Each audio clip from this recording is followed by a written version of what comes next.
This holiday season, I'm giving thanks to my friends at Manscaped. Whenever you buy something from Manscaped, you'll ask yourself, do I tell my extended family that I bought my man the Performance Package 4.0 from the global leaders in below-the-waist grooming? You will be in love with their products, and your man's confidence will shoot up since he starts using all of those products for his grooming needs. Give your man Manscaped this holiday season so his tree stands taller, if you know what I mean.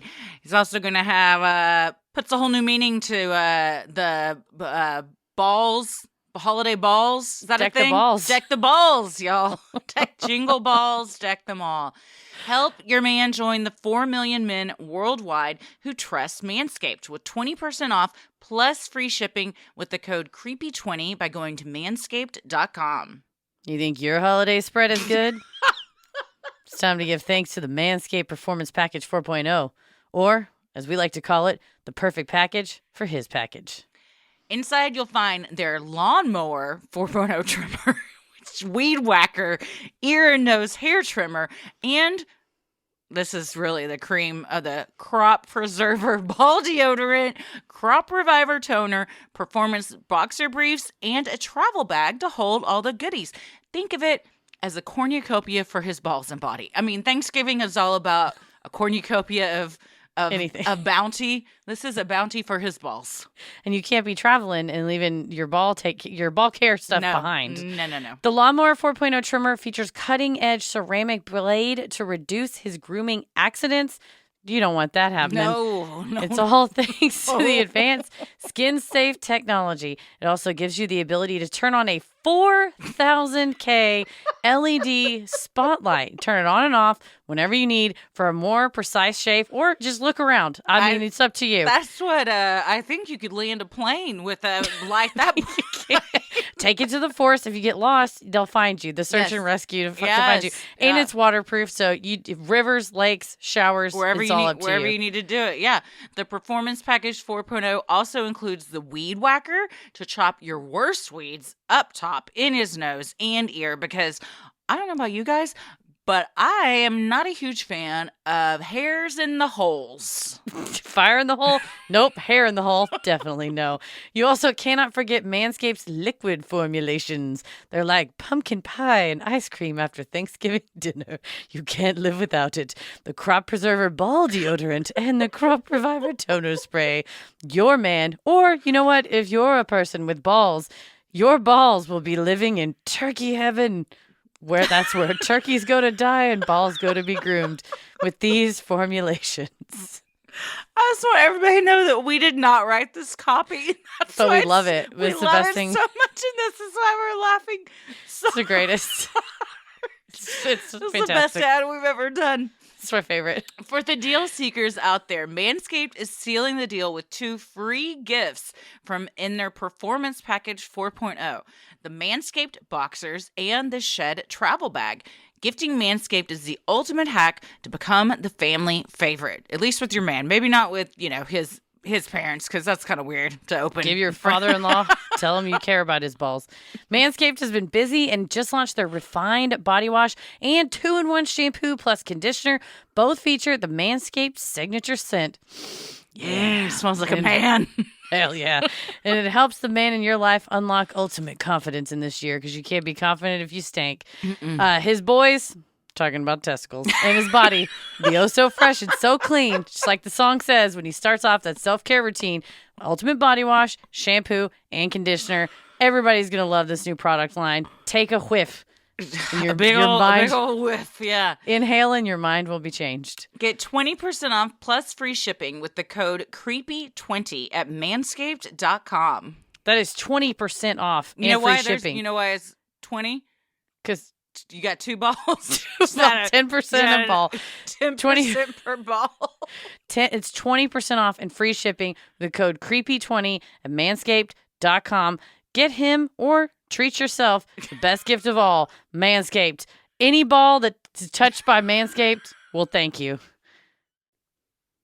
What is the Sinisterhood live show like? You're about to hear it. We recorded this episode at the Addison Improv in our hometown of Dallas, Texas, and we had the most amazing time. In addition to a very funny topic, we had a special audience participation portion where I performed a ceremony for a lucky couple, and then Judge Christie busted out her gavel and ruled on the grievances of wronged audience members. It was super fun. If you weren't able to make it and you haven't been able to make it to any of our other live shows, you can catch us on Patreon, where you can chat with us on our monthly Q&As and enjoy live stream performances of our bonus content each month on Crowdcast.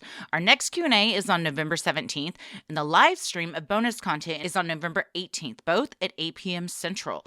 When you sign up for our Patreon, you'll also get tons of extra bonus content, including behind-the-scenes tour videos. Heather is a master at editing. Not only are they informational, they're very funny. Even I was there and watching them back, I laughed. We visit some of the spots that we cover on tour and other fun shenanigans. You can head to sinisterhood.com and click Patreon in the top banner to subscribe today. And don't forget to stick around after the show this week to hear your Patreon shout-outs. We hope you enjoy the show. Thanks for listening, and keep it creepy. Two friends in Dallas joined up to make jokes together. They put their message out in the world and soon found themselves with followers all across the globe. What started out as an elaborate series of increasingly bizarre beliefs made up by just this pair in Dallas soon turned into something much more sinister. Tonight's episode is The Church of the Subgenius.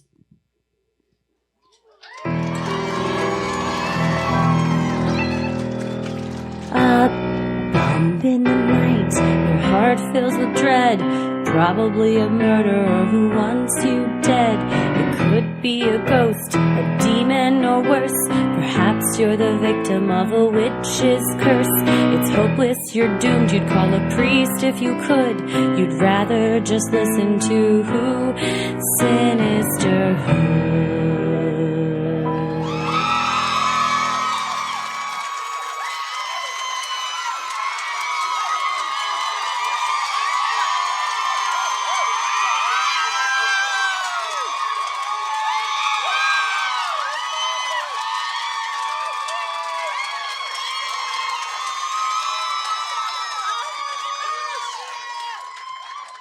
Somebody was hooting. We love you back. Somebody was hooting from the side. Not that they were going speech. And I was like, we'll get there. Just give us a minute. You're about to hear an hour and a half long speech. So buckle up, everybody. Yeah. You have to go to the bathroom. We get it. We're that type of people too. You'll catch up if you come back, but don't stay. Hold it in. It's worth the UTI. How's everybody doing? Oh, man, this is a good crowd. This is so nice. This is a good crowd. Are you having an emotional time right now? I just fronted you out. I got one of those gut punches when I came over and I was like, just be cool, man. That's my family. Just don't talk about your feelings. Heather's Shut it are down. You crying? You're crying right now. No, but last night someone was very kind and they gave us some stickers and she was flipping through them and she's like, it's Loveland Frogman, Loveland Frogman. And then, it was some Cincinnati Fiona the Apple. And then she goes, this one, I'm so sorry, it's E.T. and Christie was like, just put it in the pack. It's fine. So I didn't mean to throw you out. No, it's very emotional. It's very, so you found a, God damn it. Well, it is very full circle because today, today I posted on Instagram because, Instagram, or not, Facebook, memories. And it was 3 years ago in October 2018 was our very first live show. And it was today. Yeah, it was 3 years ago today. And it was, I was looking at some pictures. Back then, we had to, the tickets were free. We had to give away stickers. And I remember, Christie's show was at 11 o'clock at night. It was at 11 o'clock at night. And it was just very funny to, it's very appreciative. It makes me very happy that you guys are all here, especially, full circle. And it's my birthday tomorrow. It's my birthday eve. And one of the other Facebook memories was the last year of my 27th year, or the last day of my 27th year fucking sucked. And I was like, hang in there, kid. It'll turn around. It's going to suck even more in a couple years. Well, okay. No, I mean, for everybody. Okay, that's right. The rest, yes, it's true. That is true. Things I had no idea back in whatever that year was, 2015, 2014. No, time's a flat circle. Well, yeah. It's awesome. And to be here in our hometown and have such a great crowd. This is amazing. So thank you. Specifically, I'm selfishly to be across from the magic time machine is just and that so sweet. I used to you leave. can smell it from here. You can smell the fried food and barbecue sauce and the Cisco turkey legs or whatever they served. The carpet. You were like, the carpet in that place. I was like, it's spongy and it's not supposed to be. No carpet should be like that. No. Where you're eating food, where food goes in your mouth near that. That's real gross. But I used to leave my shift and like look across the street and I was like, maybe someday I'll do a comedy show there. And I was like, no, you won't. The last day of your 27th year is terrible. No. But it was fun. It's very full. It's a full heart. Feel good. Yeah, for sure. Yes. My heart soars on the wings of the eagles. Oh, man. Yeah. So we have a very fun topic tonight. This is not something either of us knew about until about 5 days ago. No. And our lives have changed in the past Completely. 5 days. Completely. Yeah, we're different people. One of us more than the other. I'm ready to preach the gospel to you guys tonight. There's a lot. We'll It's get inside to of me. it. There's a lot. They didn't tell you that when you signed up, when you paid your money. But it was something that as we were researching it, you go, these people are just doing bits. And then there started to be some parallels. And I was like, wait a minute. They started off doing bits, and then it got away from them, and it turned into something really big And they couldn't handle for a while. And one of the guys was like, all I do is like stuff envelopes, and this has become my whole life. And I was like, yeah, man, it's great. Yep. So we're excited to share a weird, I don't know, I couldn't find a lot of the stuff in Dallas just gets torn down and rebuilt as apartments all the time. And so I couldn't find exactly some of the locations, but from some of the videos, like it just looked like a very East Dallas kind of thing.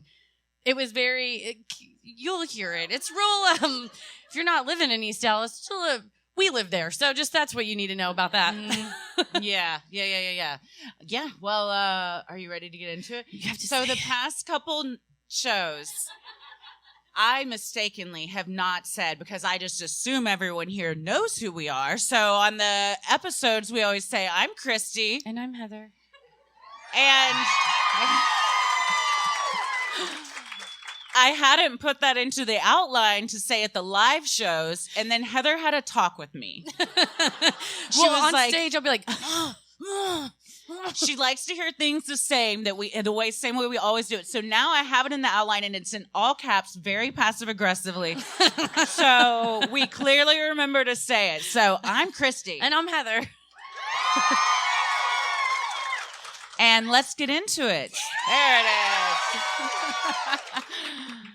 Throughout the 1970s, televangelists like Jim and Tammy Faye Bakker and the Reverend Ike rose to prominence on television, preaching the prosperity gospel and asking for faithful viewers to send money in exchange for riches or physical items like prayer cloths. Then tragically, in 1978, Jim Jones led his People's Temple followers to their deaths at the Jonestown Massacre, where over 900 individuals lost their lives. Also around that time, L. Ron Hubbard published another volume of Dianetics, the basis for Scientology, the religion he created in the early 1950s. Imagine you publish one Dianetics and you're like, I got another one in me. I got this. And then you're like, I got 6 more. I want to cover Jim and Tammy Faye, but when I was looking up televangelists, Reverend Ike came up, and if anybody watched In Living Color, there was this character. I wanted to be a fly girl. Oh, man. David Allen Greer Who did was Loomis. I fucking kidding? You were one pair of knee pads away and spandex shorts from being a fly girl. I was a 100%. lot away from being a fly girl. It wasn't just the clothes. But Loomis Simmons, he wore this plaid. It was a David Allen Greer character. He wore a plaid suit and then would try to sell stuff and be like, call 1-800-Loomis will tell your future, but stop after the first 8 numbers or whatever. And so when I looked this guy up, I was like, oh, he was doing a Reverend Ike. So the 70s, it turns out, people on TV were just asking for money and making a lot of promises because you couldn't Google them back then and be like, this person's full of shit. You get away with a lot of stuff back then. Mm-hmm. Well, meanwhile, in Dallas, Texas, a different group emerged in the late 1970s called the most aggressively preposterous theology the world has ever known. The Church of the Subgenius offered something better than audits and e-meter readings. It offered salvation guaranteed or triple your money back. You know, I'm an atheist, but had this been propositioned to me, perhaps I wouldn't be. You know? Well, you do a lot of research on stuff, and there's a lot to read on this one. And also, you know, if you have to return something, they'll give you your money back. Yeah. Triple your money back. It's like Allform or Helix. Use code CREEPY for 15% off. It's 100-day. You can return it for you don't lose anything. Yeah. It's mattresses, couches, religion. It's all a fucking farce, isn't it? Except for this church. This isn't a farce. Yeah, and except for our sponsors, Helix and Allform. We love you very much. You're also not a farce. We love our mattresses. We love our couches. Inspired by the work of the televangelists and newly created religious cults, 2 men in Dallas were struck with an idea. If all it took to convince people to follow you was getting them to believe in a complex religion, then maybe the pair could invent one all their own. Calling themselves the Reverend Ivan Stang and Dr. Philo Drummond, these fast friends decided to put their ideas onto paper. Every good religion needs a figurehead, and a clip art image of a clean-cut, smiling man smoking a pipe seemed like just the image they needed. They named him J.R. Bob Dobbs and dubbed their newfound group the Church of the Subgenius. They drafted up a pamphlet, giving their religion a full backstory, complete with catchphrases and promises. I brought with me today my Church of We're the glad we have all 240 of you here because we'd like to talk to you about the Church of the Subgenius. This is my starter kit that I got in the mail. Heather has become a member. She paid her dues online and was sent this. This is the pamphlet. And this? Oh, you got multiple stickers. That's what you said. I put one of them on my laptop, and Christy goes, "You got a sticker?" I was like, "Nay, I got stickers." Yeah. But I have. Who has seen this just around Dallas? Dobbs head. Right? Cheers. Scrape for Bob. Scrape for Bob. Praise Bob. Did you know he was a cult leader? Because I didn't. Well, you do now. Yeah. But this is the pamphlet that they typed up. It was so many words. It's single space. Good God. Due to this pamphlet. It keeps going. The internet. So big. The internet created the phrase TLDR. So for this purpose, exclusively. Along the way, the pair crafted the religion's prophecy and Bob's biography. They decided he was born in Dallas, Texas, to Zin-U Cha Shi Zan, a descendant of the only Spanish Mayans, and Jane Dobbs, an American of Irish descent. However, they decided Bob was likely the result of his mother's affair with a wandering milkman who furnished the true Bob gene. Man, I'll tell you what, we don't milkmans anymore, but if they're furnishing milk and genes, this is a one-stop shop. Milkman there was a real big stereotype that they were just fucking housewives left and right. He's like it was either the milkman or the pool boy. If you were having an affair, or the just somebody that because honestly, if you're having an affair, you just want somebody to drop by and then go. They don't need to stick around. So you're like, bring me my mail. Also, pound it out. Bring me my mail. Yeah. Clean my pool. Mm-hmm. Take a dip. Skim my waters. Yeah. Give me that milk. Drop off that milk. Give me them jugs. Give me them jugs. Squeeze my udders. There's a lot. We could just do this for the rest of the show, probably. But again, I think this is... I think I texted you this article, but some fool, anyone with a computer is like, I'm a journalist, was like, I'm going to write 5 reasons why Seinfeld is dumb on Netflix. And one of them was like... You did send that to me. All of the plot points can be solved by cell phones. And I'm like, that's anything ever made ever. The Bible. I mean, go back and War and Peace. A lot of stuff could have been solved by a text message. But I think that's where the whole fucking of the delivery people came from, is because you couldn't troll the Craigslist, or there wasn't the fuck apps or the love apps. Fuck apps. Because so it was just a matter of convenience. You're like, who did you see? The person that came by every day to give you your mail. And each day you're like, the robe's a little bit lower. Mm-hmm. Like, oh, thanks. The skirt's a little higher. Mm-hmm. One day you're not wearing pantyhose. Oh. The 50s were such a bitch of a time for women. Like, who wants to wear heels, hose, and a dress all the time? No. Kill me. No. I'd rather be the milkman. I'll leave the house. I'll go out and be him. Well, as the story went, after a career as an aluminum siding salesman and an inventor of novelty items, among other careers, Bob built his own television set. It was on this set that in 1953, Jehovah One, the alien space god, spoke to Bob, telling him that there was a conspiracy in which people, known as normals, were robbing the slack from the higher beings of the world, those same higher beings who would be called to join the church.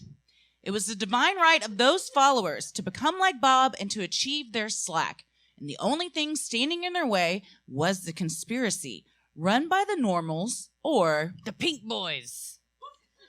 Yeah, that's what they call. That was all real sentences that came from. There's a book research. The whole book. The Pink Boys came because of some inside jokes between the founders. So it was like a fun bit that they would call other people and each other. Because these guys, at the heart of it, before being a nerd was cool, they were big old nerds. Huge nerds. Yeah, they liked comic books. They loved smoking weed. Which doesn't make you a nerd. Yeah, sometimes you're a nerd and you smoke weed and then you get cool. I'm sorry, I don't smoke weed, you guys. Sometimes I do eat marijuana chews. She called edibles the other night marijuana chews. I did. They were great. So that is what we now call them. But yeah, so if you're getting like made fun of by guys, then you start calling them like the Pink Boys for whatever reason, and that becomes your inside joke. Before you know it, snowballs. All of a sudden, you got a whole legion of people trying to take down the Pink Boys. Can you imagine doing a bit and then it just gets away from you? Yeah, that's my whole life. Yeah. That's it's funny when people are like, how'd you get into podcasting? I was like, we started doing it as a bit. And it's fun. We it's very fun. We wanted to talk about cults and murder like on a weekly basis, like a book club. This is all true, by the way. And one day we just recorded it, and now 3 years later, look at us now. You know? Look at us now. Thank you. Who could have known? Reverend Ivan Stang, co-founder of the church, told documentary filmmakers, central doctrine more than anything else is, of course, this slack thing. We don't describe it because, by definition, slack is really different for each person.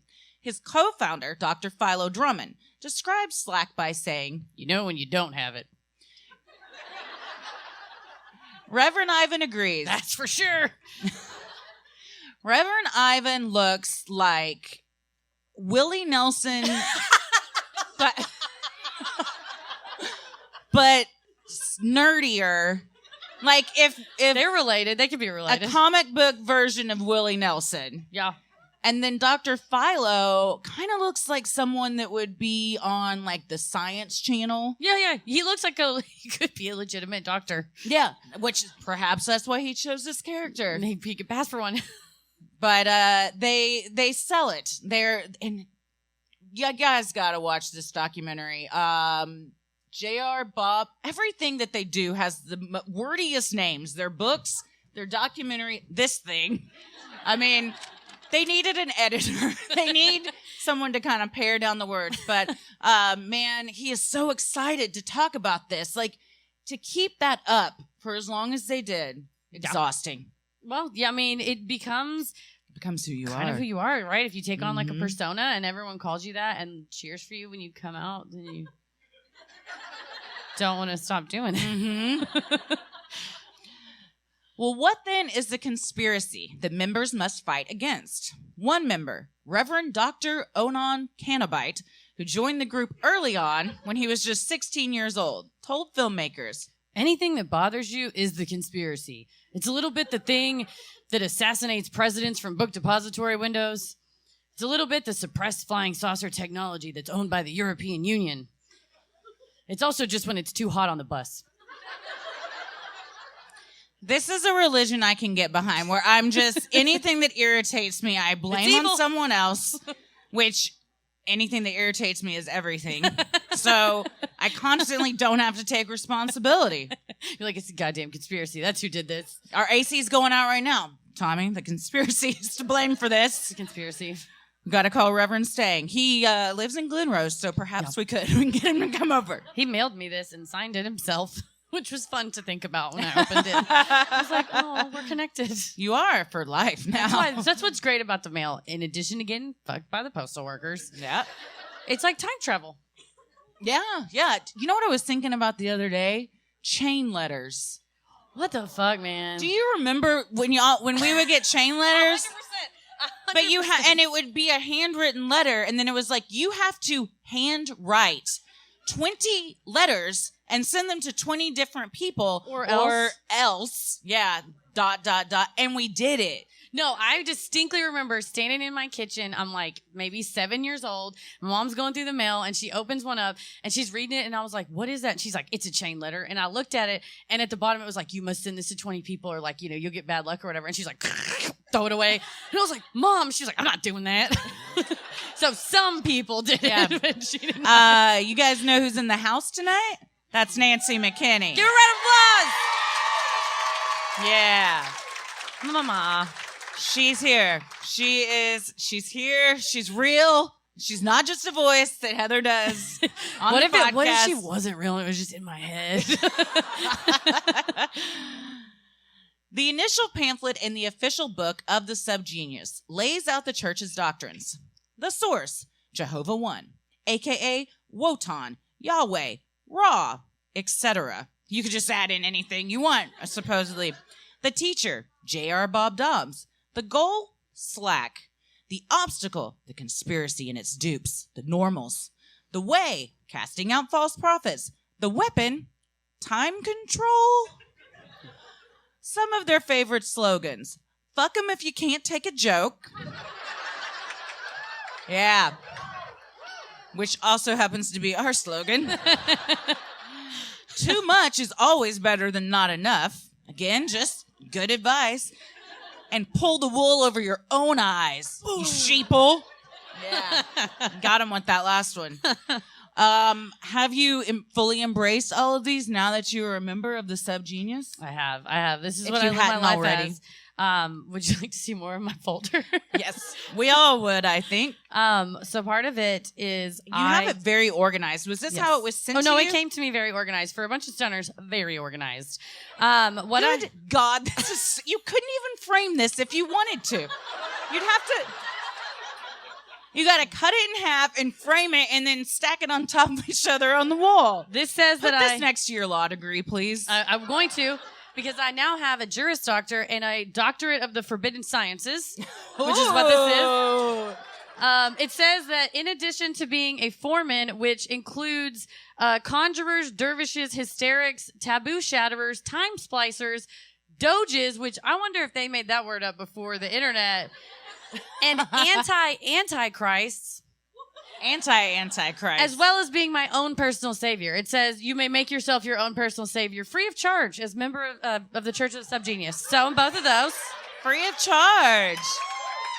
So it says secret initiation. I don't know if I'm supposed to hold this up to everybody.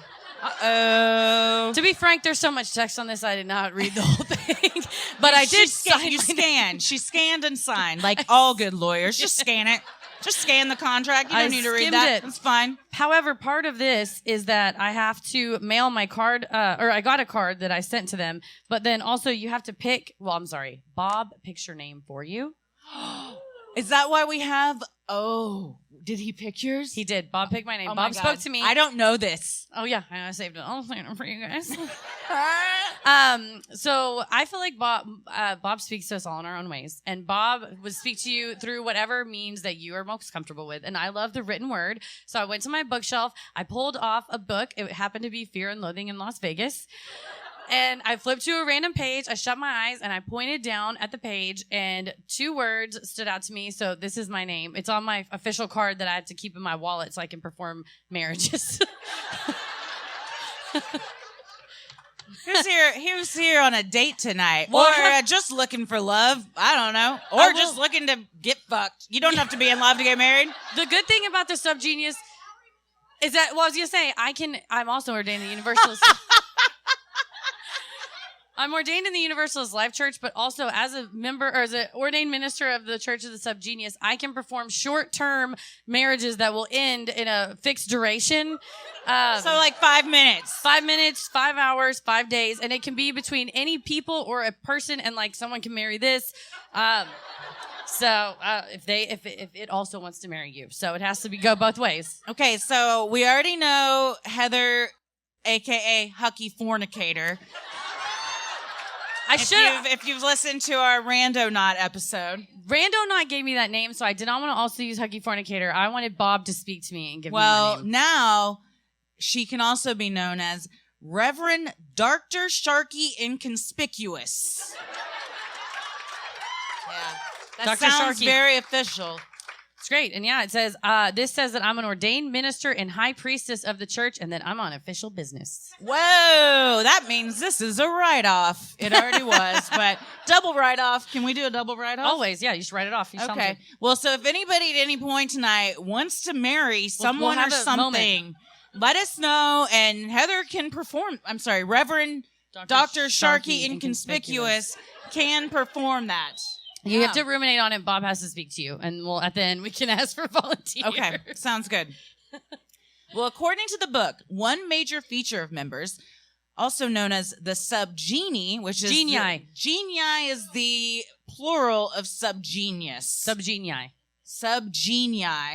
See, I didn't know how to pronounce that because I have not bought into this yet, but I almost did, but then I took a nap today. That's Bob where my priorities were. That's how Bob spoke to me. He was like, take a nap. Take a nap. You've been up all night. Well, they all descended from Yeti. All subgenii, no matter their racial background, are kin with one another. We are Wotans, prime breeding stock. We, the subgenii, are the true and rightful heirs of the Yeti, Abominable Snowman, the Sasquatch, and the Bigfoot. Yes, all of those are different things. They are. The church's initial book encouraged followers. Look to the Yeti, to their habits, their wisdom, their great slackliness, to find the way. I have a Yeti koozie that I love. You're like, I look to it all the time to keep my beverages very cold. That's the Yeti they're talking about. They're like, look to the Yeti who has figured out how to sell coolers for $300 and scam people. You know what? That cooler, I didn't see it burn down, but a house burned down. There was a Yeti cooler inside. There was still ice in the cooler after the house burned down. If that doesn't make you go out and spend $300 on a cooler, what is wrong with you? I don't want some evil cooler that's going to burn my house down to show its power. Oh, you think the cooler did it? You open up the cooler and it was like, run. But you know what? Your drinks are still cold. Delicious. Like, is it worth it? You know? As long as nobody got hurt. Mm-hmm. Well, further, the co-founders decided that there must be an end of times prophecy, of course. They decided on an end date and painted a picture for followers, telling them what would happen. Reverend Stang summed it up, saying, On July 5th, 1998, at precisely 7 a.m., the men from Planet X will rupture up all the dues-paying believers and give them the power to wreak revenge on all the normals. The founders called this date X Day. They wrote in pamphlets that the saucers would be pleasure saucers full of sex goddesses. According to Master of Church Secrets, Dr. Halland Owl, who later joined the group. After X Day, the normals would be enslaved as punishment for taking the slack away from the subgenii for so many years. Dr. Philo said in a later interview, We never really expected the church to go to 1998. I mean, back then we set 98 out there because it was still way out there. Not a lot of forethought. That's just, man, with any cult leader, like we've said, when the day starts getting closer, their buttholes start getting tighter because they're like, fuck, I thought something would have happened by now or everybody would have left. And now I got to come up with a whole thing. You got to be like that, the God Salvation guy in Garland who was like, I'm really sorry, guys. You can go home. It's just like, that's my bad. I shit the bed on this one. I'm real sorry. Keep the cowboy hats, but stop looking at the sun. Keep the white Everybody suits. go back inside. That's right. It's totally fine. Well, Paul Mavrides, now a chief apostate in the church, was living in San Francisco when his colleague at a small press received the pamphlet in 1980. Though the colleague initially threw it out, Paul pulled the pamphlet out of the trash and read it. This is just like you with the chain lighter. That's right. Calling it The funniest thing I ever read. Paul replied to the address with a fistful of money, asking for even more copies. Dr. Halland Owl called the original pamphlet A significant document in many ways. and the vector by which many people had their first introduction to the subgenius. This guy in the documentary looks like what is his name on Game of Thrones?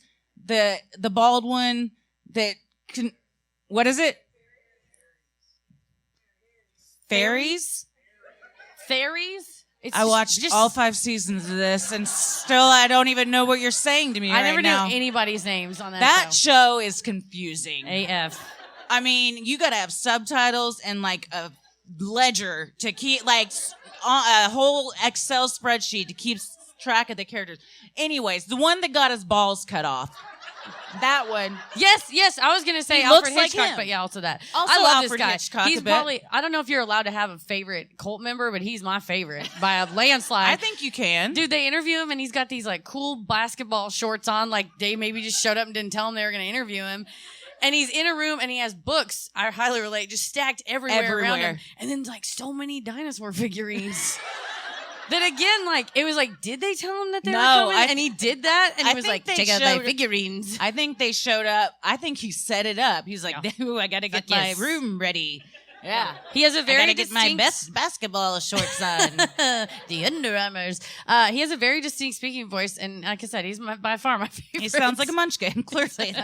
He sounds like I think one of the bits we did one time was aliens talking about pissing in something or pissing in somebody or on something. I don't know. It's a fever Our show dream. is highbrow. You may not get it. Classy.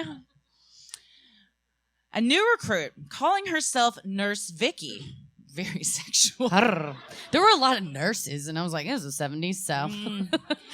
Described pamphlet number 1 as a test of your mindset. And summed up the test by saying, were you a subgenius or not? If you got it, you were a subgenius. Soon people started sending pamphlets to family and friends in other states. The Gospel of Bob went nationwide.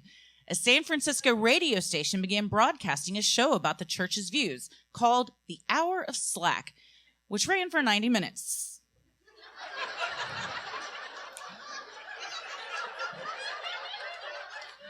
It was an open invitation for anyone to join. The rules were simple. You send $1 and you get a pamphlet. Which is what Heather did, but I think she sent more than $1 because I'm pretty sure the price has gone up since then. It's inflation. They're not scamming anybody. Yeah. They've already got you. You're already apologizing for them. We're not scamming anybody. The religion began picking up steam. Despite its humble beginnings, it's an inside joke between 2 Dallas men. With the newfound popularity, the entrance fee to join rose to $10. A new follower who joined around this time, Reverend Susie the Floozy, now a church spokesperson, said she didn't mind. It was intoxicating to think there was somewhere that you didn't have to fit in, where people were crazy, but in the good way. So I'd send in my $10 and I became a subgenius. And then I went through all 5 levels of improv, and now I'm an improviser. The whole time I was reading this, I was like, this is just improvisers. Oh, yeah. Or it's like rock climbing or CrossFit. Yeah. Anything you get into, and it's like, and then you can get another one. It's like Hotworks, whatever. Hogwarts? Hogwarts. Hogwarts? No, I think Hotworks. Oh, Hogwarts. Also Hogwarts. Once you get in, you're like, I'm a Hufflepuff. Shout out to all my Hufflepuffs in the crowd tonight. Heather's a Gryffindor. That's right. Oh, more Hufflepuffs and Gryffindors. Right. What about our Slytherins? Whoa. All right. Ravenclaw? Okay, Very do Hufflepuff again. Hufflepuffs win. We've got the most Hufflepuffs. Look at that. Yeah, because we're the best. After collecting money, the founders started holding tent revivals, what they called Devivals. a name they liked because it sounded like Devil. The pair planned to preach and sing. However, since Dr. Philo had stage fright, he deferred to a Dallas local called Reverend Buck Naked to perform his part in the Devivals. Despite his name, Buck Naked took the stage fully clothed, preaching the church's gospel. In one archive video, Naked warned attendees that the worst crime is serving the conspiracy. And the penalty is worse than having your gonads cut off. The penalty is worse than having your head cut off. Then the tape stops, so we don't know what the penalty is. So No, but I don't know what's worse than having your head cut off. So I also was like, this head? Because it followed gonads. So I don't know which head, if they're like, leave you with a stump. Just like fairies, whatever the fuck his name is. I don't remember what y'all said. We're cutting it all off. It's somehow, though, if you if you bow down to the conspiracy, it's worse than death. Yes, it is. Absolutely, it is. You know. Yeah, I'm telling you, it's worse than death. Oh, God. However, Reverend Ivan soon took over MC duties for the Devivals himself. Musicians and local believers would fill the rooms for their shows in Dallas. People also came up to the mic to share their stories of salvation. A woman in a nurse's hat took to the mic at Devival and confessed. I found Bob's image in a bedpan, and after that, it's just been Bob all the way. If you're looking, you'll find him. I mean, anywhere. Anywhere. It's like Jesus has appeared in grilled cheeses. Oh, Bob's appeared in a lot of places, like tortillas, sandwiches. Tortillas is a big one for deities to appear in. I think it lends itself. The tortilla is a natural canvas. If you look at any... True. And like, if you burn a tortilla, it already kind of like bubbles up, like the brown spots, so it's like kind of looks like a face anyways. Why have we been reading tea leaves? You read tortilla leaves. Good one. But seriously, everyone finds Bob everywhere, and you may now start finding Bob in a secret place that you may not have seen before. There's a Dobbs head right there. There's a Dobbs head on my laptop. Mm-hmm. I want one of those big stickers. Can I have one of those? Yeah, I give you, I guess. You have like 4 in that folder. I need them to spread the gospel. I need them for Heather will be evangelizing. handing out pamphlets tonight after the show. I'm official church business tonight. That's true. She is. She's not here as a member of Sinisterhood. She's here as a member of the Church of the Subgenius. Praise Bob. Praise Bob. Sinisterhood will be right back. This podcast is sponsored by BetterHelp Online Therapy. I myself use BetterHelp Online Therapy. It's how I connect with my therapist in the privacy of the Sinisterhood studio, which is where I take my calls. That's what, you know what? I miss that studio. So I would also like to take my calls with BetterHelp over there too, if that's all right with you. The best way to think about therapy is through a bunch of analogies. We get oil changes for our car to prevent bigger issues down the road. We see the doctor and go to the gym to take care of our bodies and prevent injury and disease. We do chores regularly, some of us, to avoid a messy house. Going to therapy is like all of the above. It's routine maintenance for your mental and emotional wellness to prevent bigger issues down the road. Going to therapy doesn't mean something's wrong with you. It means you're investing in yourself to keep your mind healthy. BetterHelp is customized online therapy that offers video, phone, and even live chat sessions with your therapist, so you don't have to see anyone on camera if you don't want to. It's much more affordable than in-person therapy, and you can start communicating with your therapist in under 48 hours. Why invest in everything else and not your mind? This podcast is sponsored by BetterHelp, and Sinisterhood listeners get 10% off their first month at betterhelp.com/sinister. That's BetterHelp.com/sinister. Seasons are a-changin', and so will your personal taste. Tired of the late-stage summer and ready for something new? You ready to freshen up your fall with a change in decor, all while upgrading your comfort? That is where Brooklinen comes in. Brooklinen was started to create beautiful, high-quality home essentials that don't have to cost an arm and a leg. And you guys, it's a super success. Brooklinen works directly with manufacturers to make luxury available directly to you without luxury-level markups. So you get their amazing array of products at a reasonable price. They have something for every comfort need, and they're ideal for a seasonal refresh because they're launching new products, colors, and patterns all the time. They've got buttery soft and breathable sheets, plush and absorbent towels, cozy robes, and comfy loungewear you'll want to put on and never take off. I am all about these sheets. They are so you just roll around. You feel like a slick baby seal, you know? You're the butter on a delicious soft toast. Yes, yes. They're also so confident in their core products that they come with a 365-day warranty. And fans are confident too. They've received over 75,000 plus 5-star reviews and counting. And their customer service, clearly they get their 8 hours every night because they're a dream to work with should you ever have an issue. So give yourself the comfort refresh you deserve and get it for less at Brooklinen. Go to brooklinen.com and use promo code SINISTER to get $20 off with a minimum purchase of $100. That's BROOKLINEN.com and enter promo code SINISTER for $20 off with a minimum purchase of $100. brooklinen.com, promo code SINISTER. Get those sheets, y'all. Got them in gray. Also got a duvet. Love it. It's never too early to start gift shopping for the holidays, especially because today you can save big on a gift they're going to use every day. It's the same thing I use every day, my Raycon wireless earbuds. I wore them when I was on a call today with business call that we had. I wore them when I walk the dogs. I wore them whenever I was making dinner. It just keeps my my brain going. I can listen to my audiobooks and listen to the show when I need to listen to show audio, as well as I've been on a real Willie Nelson kick recently. Always. They're also what a great size to stuff in a stocking. Yes, You perfect. know? Perfect Somebody's size. going to be stoked about it, especially if you know that they love to run, they work from home, or they work in an office because, wireless earbuds, put them under your hair. Nobody knows you're Nobody listening knows at what work. you're doing. Exactly. With seamless Bluetooth pairing and a comfortable noise-isolating fit, you can start listening right away and keep listening for hours. The audio quality is amazing, comparable to what you get from other premium brands, except Raycon starts at half the price. The new everyday earbuds come with 3 new sound profiles to make sure everything you're listening to sounds its best, with just the right amount of bass. There's pure mode for podcast listening, blues, instrumental, etc. Balanced mode, also for podcast or rock, heavy rock metal, and bass mode for hip hop, EDM, reggae, or anything else that you want to listen to that pumps that bass. Pumps that bass. Raycon offers 8 hours of playtime. That's a lot of Willie Nelson for me to listen to. And a 32-hour battery life, which is great for me because I forget to charge things all the time. And I just so happen to pick them up and they always work. There's also a built-in mic and you can take calls on your earbuds at the press of a button. So this holiday season, get them something they can use for calls or music, for work or play, at home or on the go. Or just pick up a pair for yourself.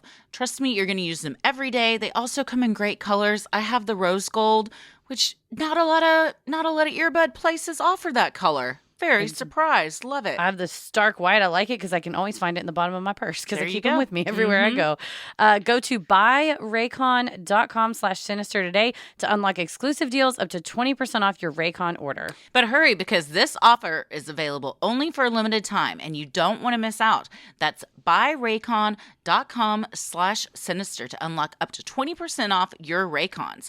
buyraycon.com/sinister. In 1981, followers from around the country all met up at the World Subgenius Convention in Dallas, Texas. Right here, you guys.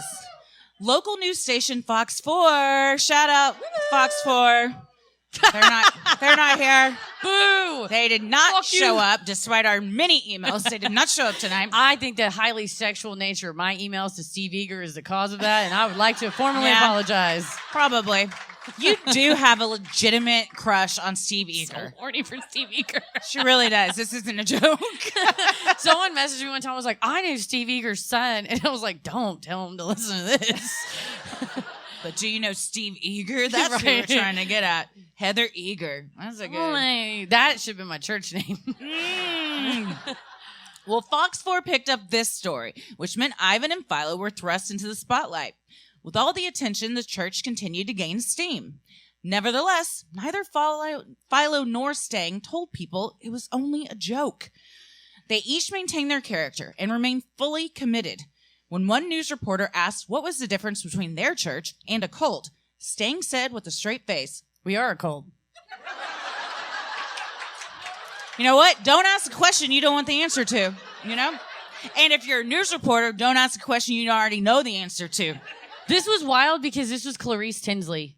Shout out to Clarice Tinsley. She was reporting on it, and they showed the archival footage. I was like, damn, now she's reading tweets. That's her job on the news now. She was like, Catherine in Rockwall says, I don't agree with that. And I was like, oh, no, I used to report on stuff. Maybe she How likes the to mighty tweet. have I don't fallen. know. I read tweets. That's my job, too, so I'm not here to hate. There you go. An anti-Bob materialized in this unstructured society. Although the original founders were brought together on their love of slack, the splinter group was united in its rage and hate for the normals. Papa Joe Mama It gets better and better. It's like they were constantly trying to one-up each other with these names. He emerged as the head of the offshoot group, the Holocaustals. Not a great name. Not a great name. Also, sounds like a terrible name a terrible improv troupe would come up with. Honestly. Calling Reverend Ivan's followers evangelicals and highbrow philosophical followers who merely wanted to enslave the normals. Papa Mama had Ivan pegged. Reverend Stain conceded. I don't want to destroy the world. I just wanted to loot it.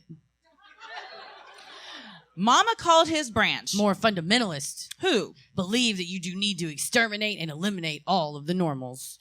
In an interview with documentary filmmakers, Mama said, one of the major magnets of religion isn't the common love of something, it's the common hate of something. So I wanted to offer that alter ego to people. He's not wrong, though. Well, they just kind of said, like, we have no rules. Throw it in. Like, do whatever y'all want to do. And it's Outback, man. No rules, just right. Shit goes down when you have no rules. Yeah, I believe there's a word for it, and it's anarchy. That's right. As it grew, that's Texas. That's, anarchy. That's Texas. That's what they like about Texas. Anarchy. Anarchy. That's what they like. Can we sing that on the air? Yeah, I'm sure it's fine. Dairy Queen likes us. They tweeted us one time. We're like, did they really? Yeah, because here's the thing. Here's what I want to say. Dairy Queen tweeted us? Oh, yeah. This was aside from Zach Guilford from Friday Night Lights tweeting us. Okay, does everyone know about this? Does everyone know Stop that the Zach show. Guilford has, if you don't know who Zach Guilford is, fuck you. First of all, get out. First of all, leave this room now. Where have you been for the last 15 years while Okay. he's been a fucking star? He was Matt Saracen on Friday Night Lights. Most recently, he is Riley in Midnight Mass. But also, he's our new BFF. He tweeted on his own. Apropos of nothing. We didn't tweet him saying, Sinisterhood, you're my favorite podcast. Everybody needs to go listen to these women. They're the funniest out there. It was like, and then Heather retweeted it, and then he replied saying, oh my gosh, today's going to be a good day. Sinisterhood just retweeted me. and I had already been like watching Midnight Mass. And so when it said Zach Guilford, I was like, surely it's not that. And I clicked it and I was like, I'm sweating. It's Zach Guilford. And I was like, Paris. And he was in the shower and he was nude in a towel and runs down the hall and he's like, did you fall down again? Again. And I was like, no, Riley from Midnight Mass tweeted us. He was like, okay, you yelled really loudly. It's because it's very amazing. It was fantastic. But also, Dairy Queen tweeted But yeah, us. so Dairy Queen. So like we were talking about, like people think I'm some hick that's never left the fucking state. And I said, we were in Denver last week. I'm a hick that's left the state several times. But I was talking about the difference in Dairy Queens, and I was like, the Dairy Queens in Texas have steak finger baskets with gravy, and I was like, all the food that's at Dairy Queen. And then when I was in Chicago, they had like hot dogs and hamburgers. It was shitty. But they still had like the blizzards and stuff, but they didn't have the full menu. And I said that on the air. I was like, well, people don't really know because the real Dairy Queen, and like a lot of righteous people, Yankees, were messaging me, and they were like, listen, loser, we have Dairy Queen up there. And I was like, actually, just so you know, I looked it up. Actually, bitch comes anytime somebody starts a sentence with actually, I was like, the franchise owners in Texas, no one cares about this, but I'm going to tell you anyway, got a special dispensation from Dairy Queen when using the brand that they can have a special menu, essentially, with tacos, and steak finger basket. Praise the Bob. best. The steak finger basket. So good. And gravy. And so I posted, someone was like, listen here, stupid. There's like Dairy Queens everywhere. And I posted that, and Dairy Queen bagged me up. What? Yeah. DQ. KO'd by DQ. Fuck you. We need to get a sponsorship from them, and I only want to be paid in steak fingers. Blizzards. Boop. Just all the time. Well, as it grew, the beliefs of its followers broadened. Reverend Stang told documentary filmmakers the founders both had a laissez-faire attitude toward the group and had no interest in controlling the followers. Our tendency is just to let everybody throw in, so we don't really have any rules. We encourage people to form their own schisms. This would later prove dangerous. Shocking. let's pretend start a cult and then just have no rules and not tell anybody it's a joke when they all think it's a real cult. Whoops. Oopsie. In 1983, after a publishing executive found a subgenius pamphlet while riding in Reverend Stang's sister-in-law's car. Of course. That's how it was on the floorboard. The subgenius gospel went legitimate. Okay, here's the name of their book. Take a deep breath. The Book of the Subgenius, being the divine wisdom, guidance, and prophecy of J.R. Bob Dobbs, high epop of the Church of the Subgenius, here inscribed for the salvation of future generations and in the hope that slack may someday reign on this earth. I lost count on my fingers. I couldn't even do that in one breath. It's like 4 lines long. Was published by McGraw-Hill and appeared in bookstores in the religion section next to the Bible. Stang and Drubbin were surprised by this, figuring their tome more logically belonged in the humor section. And yet they remain committed to the bit, and you gotta respect that. Or, here's what you do. You take the Bible, you put that in the humor section. Then, Damn. Don't at me. We're all entitled to our beliefs. Praise Bob. Also the name of my autobiography, Don't At Me. Unless you're Dairy Queen. Or Zach Guilford. Oh. Dream date, Tommy. Eating steak fingers at Dairy Queen with Zach Guilford. With Heather. Like, we're all my God, there. thank you. We're all there, yes. Thank you so much. You're We welcome. were talking about dream dates the other day, and I told you how I love Shamar Moore so much, so he can come too. She was like, remind me. She's like, I know that name. Remind me what it looks like. And you type in Shamar Moore, and like all the photos, he's just shirtless. And she was like, oh my. And I was like, keep scrolling. I said, go follow him on Instagram. It's just him shirtless in his pool.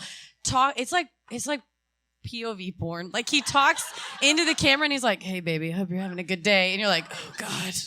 I am now. Best day. That same year, the church was invited to perform one of its devivals in San Francisco as a type of performance art. They set out a tub of Kool-Aid with Dixie cups for attendees to drink. Church member Nurse Kelly was asked by some attendees, how long until I get off? meaning they believed the beverages were spiked with acid. She and the other church members jokingly told them, 20 minutes. Despite the fact that nothing was added to the mix, not even sugar, to protect attendees who were diabetic. Even with the mistaken belief that the Kool-Aid was spiked, attendees happily drank it. Can you imagine you have the If control? I thought there was acid in it, yes. Well, okay. That is the ultimate bit, though, is to say, come drink this Kool-Aid, and people are like, what's in it? And you're like, I don't know, and it's not even sugar. I told you, this is terrible. What's in this? You're like, nothing. Oh, that's why. I told you at the bar last night that we were talking about drinking in college, and when I went to a high school, it was like between high school and college party in a Holiday Inn in Denton, Texas, because some of my friends were going to UNT.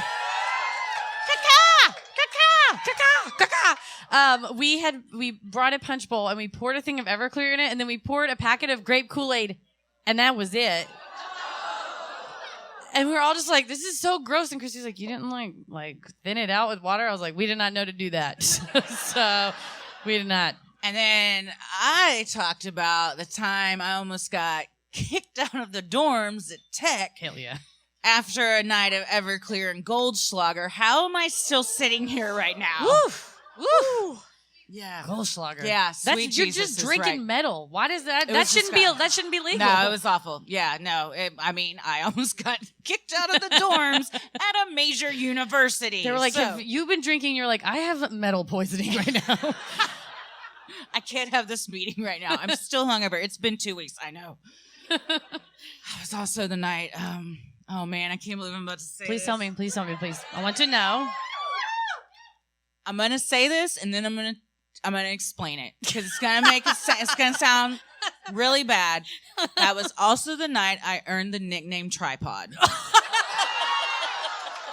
And now I will explain why.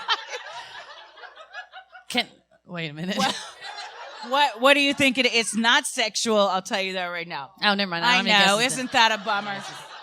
Isn't it a bummer that I somehow wasn't propped up like this, getting railed from behind, and that's how I got that I'm not nickname. here to judge you on what you think is fun. Thank you. And if you want to get propped up and railed, get propped up and railed. Praise Bob. Praise Bob. Well, that's not what happened. Yeah, did you fold up a tripod and whack somebody with it? No, I was very, very drunk. I would also like to say this was during finals week, which added into why I got a talking to, because I was very loud in the hall and banging on my friends' doors at 2 a.m. when they were trying to study and sleep. I was the kid that was like calling the RA, like, someone's banging on my door and it's finals week. You need to take her, put her on probation. Well, it worked, but I needed to get to the communal bathroom on the hall from down the hall, and I couldn't walk. So I was on all fours, but like my arms didn't work, so they were kind of just laying beside me. So face down, ass up? Yes. With my forehead on the carpet, and like a snail, I scooted myself. I inched my way like 20 feet. Like I had a rug burn on my forehead because I inched my way down to the bathroom. Well, I finished the year out, so whatever. Got a 1.9 GPA. Yeah. Well, guns up. Guns up. Yeah. Well, I took myself out of that school. They didn't take. I was like, I am not ready for this life. You can't throw me out of this school. I'll throw myself out of this school. Yeah. Oh, well, by the power vested in me by the Church of the Subgenius, I would like to deem you Reverend Dr. Slytherin Tripod.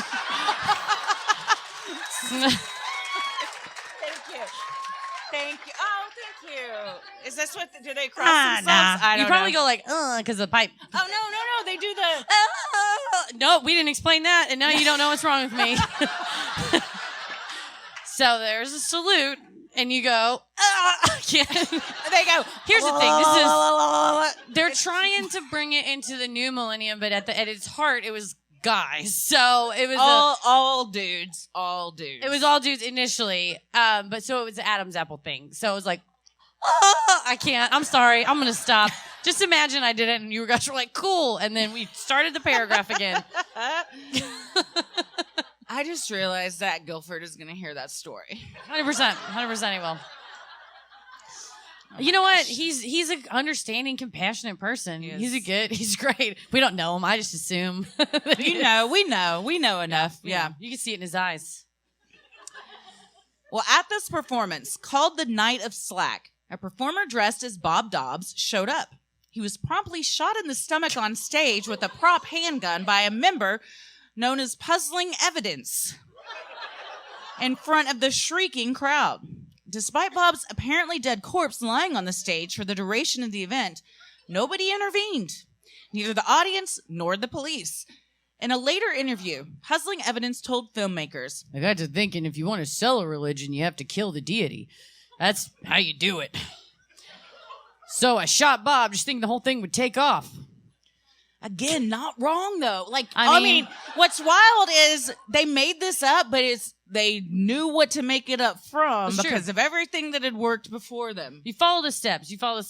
But yeah, there's footage of this, and again, commitment to the bit, because the Bob Dobbs guy just laid there the rest of the time. Yeah, the whole time. And they just kind of, stepped over him. It was, and again, the cops were like, fucking hippies. They didn't, whatever. Yeah. They didn't do anything. In another instance of art becoming reality, Reverend Ivan called an audience plant on stage to demonstrate the group's claim to be able to control time. He smashed the plant's watch with a hammer as the crowd looked on. Suddenly, crowd members, not knowing it was a pre-planned gag, began throwing their watches on stage and demanding that Reverend Ivan smash theirs too. To their delight, the good Reverend complied, smashing dozens of watches, some of which he told documentarians were pretty expensive. But here's where I'm like, are they in on the bit and they're just like they're yes-handing the shit out of Reverend Stang, or do they believe it, or is it a bit of both? Little column A, little column B. Yeah, that's what I think. If you are either way, don't an expensive watch. You're just richer than me. Unless you guys have watches you would like me to smash tonight, and you are willing to throw them on up here. I don't have a hammer. I don't know if my boots would do that, but yeah, I think we'll see that it becomes when everyone's committed to something. It's hard to tell where the bit stops and the reality lines between begins. reality and fiction become blurred. A little blurred. It was at this event the Reverend Ivan met his first crazy subgenius. First person I ran into who took it the wrong way. The man ran up to Ivan, not knowing he was the author of the book and co-founder of the religion, and berated him for making a mockery of the whole thing. The man pulled out his copy of the book and began pointing to various tenets inside it, telling Ivan, the people in Dallas that did this thing and Bob, when they find out that you're just making some Sonny and Cher comedy show out of it, they're going to kill you. This is terrible. They're going to kill you. Philo and Ivan were rattled by the incident, with Philo confessing in an interview, really shook me up. It was a bit scary. We realized that some crazy people are actually attracted to this. This is when, like, stoners have visions, but they don't always have, like, completion of... they don't think, like, to the future. Like, what could this turn into? And I think this is a really good example of that. Yeah. And are you reading your scripture right now while I'm talking? I was referring to the scripture to back what you were saying. Oh, thank you. Wait. Read that part to everyone. Have intercourse with a beautiful live girl. That was promised. That was promised if you pay the $1 to get the pamphlet. For only $1? That's how you get people to join a religion. Send us $1 and get fucked. People are like... Make it rain. But this is like a classic case of, I think that the whole issue with the too long didn't read is that it starts out, if you are what they call different, if you think we're entering a new dark ages and then you close the pamphlet and you were like, I'm all in, then that's when you get these people who are like, Bob will strike you down. And you're like, oh, Bob, wink, wink. And they're like, no, he'll kill you. And it's like, oh, well, how? And he's like, he uses a hand sometimes. And you're like, oh, your hand. So I think that's kind of what happened here is that some people didn't, if you read enough, you kind of get that it was a bit, or you really, really want to fuck somebody and you're like completely committed. Like, this is my only chance. A live girl? People say it feels different than what I've been doing. It seems sub-adherents took what the founders in the book said as gospel. Nurse Vicky told interviewers she believed that some followers were actually using the Church of the Subgenius as a replacement for their childhood religion, which she found a little scary. Ivan agreed, saying, there are people who really want to join this cult and they really want it to be everything it says it is. Then when they find out it's not anything it says it is, they get really mad. This is why, according to Dr. Howland Owl, the church's motto of fuck them if they can't take a joke is so important. Those who were taking the church too seriously were missing the mark. This is this is like every... What am I? QAnon? I was like trying to describe QAnon without saying QAnon. But we did a whole episode on it. Yeah, that's a secret. They, like when it goes too far. Like Pizzagate. I think a lot of stuff that started as for the lulz on 4chan's internet forums where they're like, oh, maybe it's real. And then the wrong person gets a hold of it and they're like, my car's covered in bumper stickers. They're like, I know the real truth. I seen it on the internet. And you're like, who wrote it? And they're like, Dr. whatever, Dr. Helen whatever. Yeah, it's just like Reverend, what's your name again? Oh, my Dr. Sharky and Conspicuous. Reverend Dr. Sharky and Conspicuous. Because I'm very conspicuous. I thought it was ironic. Thanks, Bob. It was, So you pulled down Fear and Loathing, and those were the words on the page? One word was inconspicuous, and then I pointed another one. The other one was Sharky. Oh. Or Shark, and I might have added the Y because it sounds more like a name. Bob told me to add the Y. So it's not cheating. Bob told me to do it. All this fame and attention pushed the church further away from its initial goal. Chief apostate Paul Mavrides told interviewers that once the religion blew up, followers began looking to church leadership to tell them what to do and where to go. This is not the kind of power we wanted. It was the exact opposite of what we were aiming for. Dr. Philo said the spread of the religion was never part of the plan, telling filmmakers, church was never meant to be mass marketable. We never really wanted to have a lot of followers. Sometimes fame finds you. I guess. You know? Don't promise people they're going to get banged for $1. No, They'll follow you around you'll like the cat that you fed, a stray cat that won't leave. You'll never get rid of them. No. But also, they still were committing to the bit Always. and not telling, if you don't want this, there's an easy way to end it. Just No. tell everybody it's all made up. Yeah, they didn't want to lose. Well, a couple things, too, is after it started blowing up, I think they didn't want people to try to contact them. And then for Philo, his parents were still alive and were very religious. And he didn't want anybody to know his real name. And so he wore the mask before it was cool. He would wear surgical masks, sunglasses, and like a baseball hat when he would do interviews. Stuff, So that and then only went by his nickname because he didn't want his parents to find out. So it's like Banksy. just fucking be honest with your parents and you don't accidentally start a cult. Whether they wanted it or not, the religion continued to grow. After the sales of the book, the Reverend Stang began doing interviews on national television, repeating the church's promise of Eternal salvation or triple your money back. So $3. This stumped reporters and talk show hosts who asked whether the Subgenius was real or a satire group. An archival footage of an interview with Jon Stewart. Yes, this happened.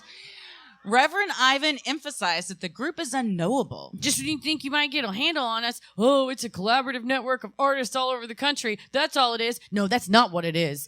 Oh, it's really secretly some sort of subversive organization. No, it's not really that either. It's just a bunch of drunk guys in Dallas trying to freak people out. Hell yeah. But it was confusing because then in other interviews they would say, so it's we're all a a cult. joke. We're a cult. And he was like, no, it's a cult. It will save your soul. So it was very misleading. Yeah. But also the idea is that if you truly are a subgenius, you would get the joke and you wouldn't have to have it That's explained how they to weed you out. So you get weeded out. This- And weeded in. Oh, good one. These people, what do you think they were like getting together? And they were getting mega high. They were blazed as fuck. So blazed. They go. They were having their marijuana chews. Yeah. And that then too. Gummy then chews. taking to their typewriters for hours. This is built for me. Despite these admissions, thousands more across the country joined, formed their own local groups, and became utterly devoted to Bob. One believer, Reverend Susie the Floozy, told a reporter in archival footage, At first it was just a joke, but then there was something deeper and more life-affirming than I ever realized. she's on the documentary, A lot. and whatever you're picturing, it's that. It's 100% that. It's she's a character. She's devoted. They didn't come out quite and say there was like a director commentary kind of thing, and it happened to be after one of her interviews was on the screen, and the director of the documentary was like, some people were not pleased with how they were portrayed in the film. She didn't particularly say it was her. It was like the timing and then the things that she was portrayed as saying. I was like, I'd be kind of pissed too. That's why you don't go on a reality show. You were can't just control saying the that. edit. Yep. And we were just watching. You we guys. didn't tell the Improv to put on the Real Housewives of Beverly Hills reunion part 2 in the green room. But it was on, and we sat there for an hour and a half and watched the whole thing. We were just laughing and commenting. We were eating our little salads back there. Thank you to the Improv for our delicious dinner. And just quietly watching the Real Housewives together. It was very comforting. It was a lovely way to start the evening. But we were saying, because Kathy Hilton was like, my one thing before I got on the show is my sister told me, don't ever lose your temper on it because they will edit it. And so that's why in every episode, Kathy's like, now is not the time to discuss this. People are just screaming at each other. And she's like, do you want more bread? Well, finally, X Day arrived, July 5th, 1998.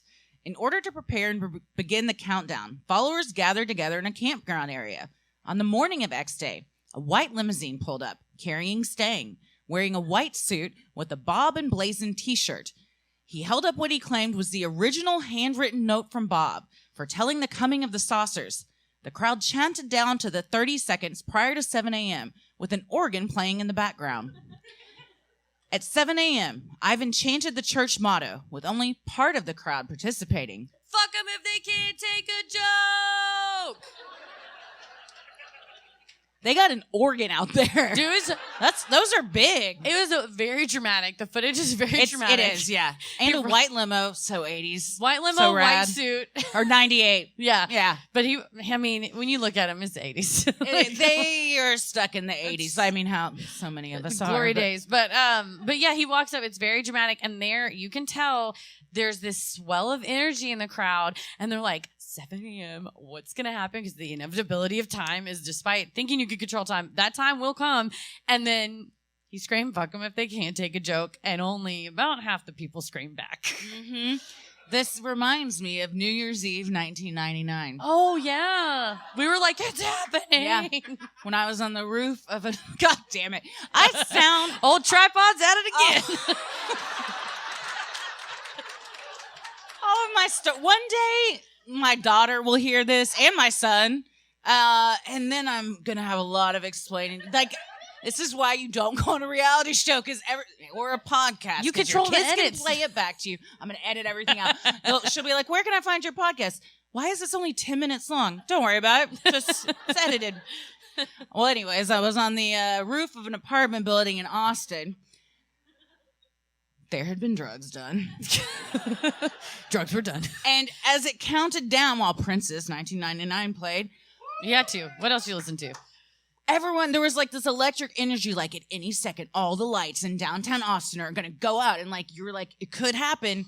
And then 12:01 came and we're like, it didn't happen.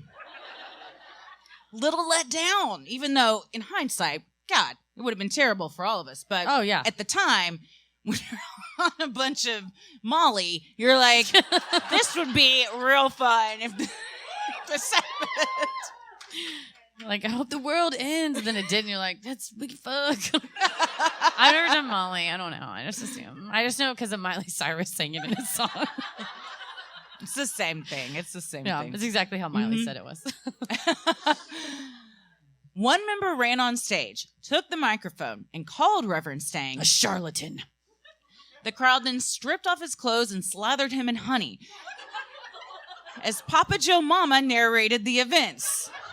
I feel like Tripod should have been there. This is a Tripod story, and I wasn't. Tripod's face down, be like, get the honey. I was a freshman at Tech, though, so I, like, in this some right. timeline, parallel to each other, you know? People then covered Reverend Ivan in pink feathers before he ran nude into a nearby pond. Reverend Stang said he planned for 20 years what he would say that day, and had even bought the pink feathers himself. However, he had not planned on being run into the pond.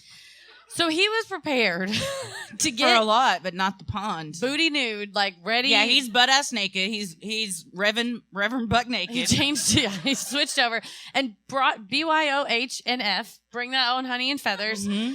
But then it started to get out of hand. Like, again, it's like the watch thing where he had people that he knew kind of slathering him in honey, which is an intimacy that you never know until it's happening to you. Mm-hmm. What we were talking about, Leanne went on tour with us. My wife, she's here. And I was changing and I said, oh, I'm so sorry. We were in the same hotel room. And she's like, I've rubbed self-tanner on you before. And I was like, I forgot about that. She was like, I didn't forget about that. Something that the applier remembers. That's right. The rubber remembers than the rub-e. More than the rub-e, yeah. But he had planned, he was fully accepting of being, covered in the honey. But then more people start to join in and they're starting to dump feathers. And it's like, well, okay. And then they're like, chuck him in the water. And he's like, I don't know you. See if he floats. Yes. Yeah. Though some seem to be fine with the no-showing saucers, not everyone was happy on X Day. Reverend Stang said in an interview with Film Threat in 2020 that X Day 1998 was an unsettling experience for him. That was a little scary, actually. There were 400 people at X Day in 1998. After the aliens didn't arrive, we had half as many customers from that point on. That, to me, was a frightening and disturbing statistic. There were people there who were definitely really angry because they caught on that we'd been lying to them the whole time. They just finally caught on that day. And there were some really angry people. They were all strangers, nobody we knew, but we didn't know that there were so many people who really did think they were going to get to have their own planet for $30. And they will someday, only now it's $35. Inflation. Yeah, right. So even in 2020, he's like, yeah, that was crazy, but you could. Your salvation is yours. Send me $35. And I was like, you know what? Beep, boop, beep, boop, beep, boop, beep. They take PayPal. You know, you can say you'll drop the character, but once you've been that immersed, once you're a method actor, it's hard to go back when you've been playing that character for so long. Gets in your brain. Kind of like we were talking about at breakfast the other day, like Andy Kaufman, like Jim Carrey, when he started, like, it starts to blur the lines between. Or the Joker and who? Heath Ledger? Heath Ledger and the Joker, yeah. Starts to blur the lines, and then they got to rub you in honey and check you in the pond. It's the only way you get out of it. Just as it seemed that the Church of the Subgenius would end with a whimper rather than a bang, the internet came along and made it easier than ever for the once underground weirdos to find each other. That should be the internet's slogan. By this time, the Church of the Subgenius had been placed on cult deprogrammers' watch list as a legitimate group to fear. Filmmaker Sandy Boone, whose husband was an early adopter of the Subgenius faith, told Film Threat that the intention was for the religion to always be a joke. However, that's not what happened when it expanded beyond Dallas. There were a lot of lonely, broken people that decided this was going to replace their own belief system. And there were people that came to some of these big events and literally were furious with Ivan. People were screaming at him. That's when it got really scary. Equally as scary, supporters began mailing guns to the church along with their donations, telling Ivan that they would be there to back him against non-believers. Boone told Film Threat, "It scared Ivan half to death because it was supposed to be a fake cult. And now it's a real cult." Be careful. This is the perfect example of be careful what you wish for. I mean, you think you're going to open up an envelope and it's filled with $35 and there's a Glock. And you're like, I'll put it in the gun bucket with the rest of them. Like, just a loose gun. Yeah, just a loose gun in and the mail. mail. Post office mailed that. One of them was like in an envelope, and I'm like, How you're did the mail you carrier. Not feel that? You're the mail carrier. Because he's fucking on the housewives. He's not doing his job. Who cares? Guns are getting sent willy-nilly because he's too busy just doing the diddle. Yeah. Doing the diddle. That's what you call it when you're face down, ass up, in the dorm hallway. Oh, that's called the tripod. That's right. Getting diddle. DM me if anyone tries that tonight. Just slide in my DMs if you try that. But beforehand, tonight. You need to be in a holy matrimony with the Church of the Subgenius. Yes. First, let Heather ordain you. For decades, Ivan and Philo did not reveal their true identities and almost never broke character. Eventually, in 2017, the men dropped the act and began talking about the inner workings of the group. It was a necessity, according to Stang, who told Texas Monthly, "There's been so many crazies, it's important for me not to leave behind another Scientology." I mean, that whole religion literally started out as a comic book, from a comic book writer as a joke, and look what it's done to everybody. Yeah, I mean, it's true. Like you said, it's when stuff like gets out of hand, and it was even worse after, when L. Ron Hubbard died. That's when, if there was any, this also almost makes me think of like professional wrestling where you have like the kayfabe and you're not supposed to break the character. And so you have to though sometimes, right? Like if someone dies in the arena or something like very dramatic happens. And so when L. Ron Hubbard died, then the next Miscavige takes over. He's never going to break kayfabe because he's not doing an act. Like he's in it. Yeah, it's real. He's killed his wife. Allegedly. Allegedly. But he did. But he did. In 2005, a church member in New York State. We're going to get sued by Scientologists. Yes. Oh, if we haven't already, bring it on. I want to be on We don't care. I want to be on the SP list. Yeah. In 2005, a church member in New York State lost custody of her son after social workers found materials regarding the Church of the Subgenius in her home. This incident had a chilling effect on members who were worried what their affiliation with the church may mean for their personal lives. It didn't frighten newcomers, apparently, as Reverend Stang told Film Threat that the incident was good for church business and attracted many new followers. Any press is good press. Yep. The good She news, got her son back. She got her son back. Got her son back. And actually, I was on the Subgenius subreddit recently. She identified herself and said, "I'm the person that was at issue." And then they explained in the documentary, it was inner workings of family law, kind of why she got her son back. And but she's concerned, as 2017, when Ivan decided to come forward, she was one of the other members, having seen that it had a real effect on her life, that wanted this documentary to be made, because she said she started seeing in Discord servers and on subreddits of the Subgenius this like melding of QAnon and Subgenius, and that one of them is a hippie joke bit religion and the other one is harmful. And she said, I am here to tell you, I was one of the original people. It can have an impact on your life, but also fuck them if they can't take a joke. Praise Bob. Praise Bob. Once, you got to have their back. Once you're in a subgenii. At the same time, filmmaker Sandy K. Boone began working the documentary, J.R. Bob Dobbs and the Church of the Subgenius. It premiered at South by Southwest in 2020 and explores the group's ascent from a Dallas-based inside joke all the way to a worldwide religion that counts celebrities like Penn Jillette, Nick Offerman, Matt Groening, and Richard Linklater among its adherents. According to an interview with Film Threat, Reverend Stang reached out to his longtime pal Sandy to make this documentary, telling her, it's time, because we're all getting older and I don't want to die and this thing turn into a real cult. I want people to know the truth. We both talked about how in this documentary, Nick Offerman can so fucking hot. get it. He is so hot in this documentary. He's great as Ron Swanson. He's great in everything he's in. But in this documentary, he's talking really seriously about how it's all just a big joke and that people should... Just the way he talks, I was like, it's on a fucking mustache. I'm sorry I said that. He doesn't have the mustache in this. And he's It's got like a shorter goatee. hair. It's like yeah. 5 o'clock shadowish. Yes. Yeah. Also, Richard Linklater named his movie Slacker because of this. And there's an improv format named Slacker after that movie. There you go. And it all comes around to improv nerds. Yeah. I'm telling you. Sinisterhood will be right back. With HelloFresh, you get fresh, pre-portioned ingredients and seasonal recipes delivered right to your doorstep. Skip trips to the grocery store and count on HelloFresh to make home cooking easy, fun, and affordable. That's why it's America's #1 meal kit. The holidays can be hectic, but HelloFresh keeps things simple with recipes and ingredients that cut out grocery shopping and limit meal prep time, so you can spend more of the festive season with your friends and family. HelloFresh offers 50 menu and market items to choose from every week, including vegetarian, calorie smart, and gourmet options, providing plenty of variety. Ingredients travel from the farm to your door within a week, so you get the convenience without skimping on the quality. As fall transitions to winter, there's nothing better than cozying up with a comforting home-cooked meal. Recipes like chicken ramen and shoyu-style broth and turkey ragu gnocchi make it a no-brainer to skip on paying for takeout, and now I am hungry.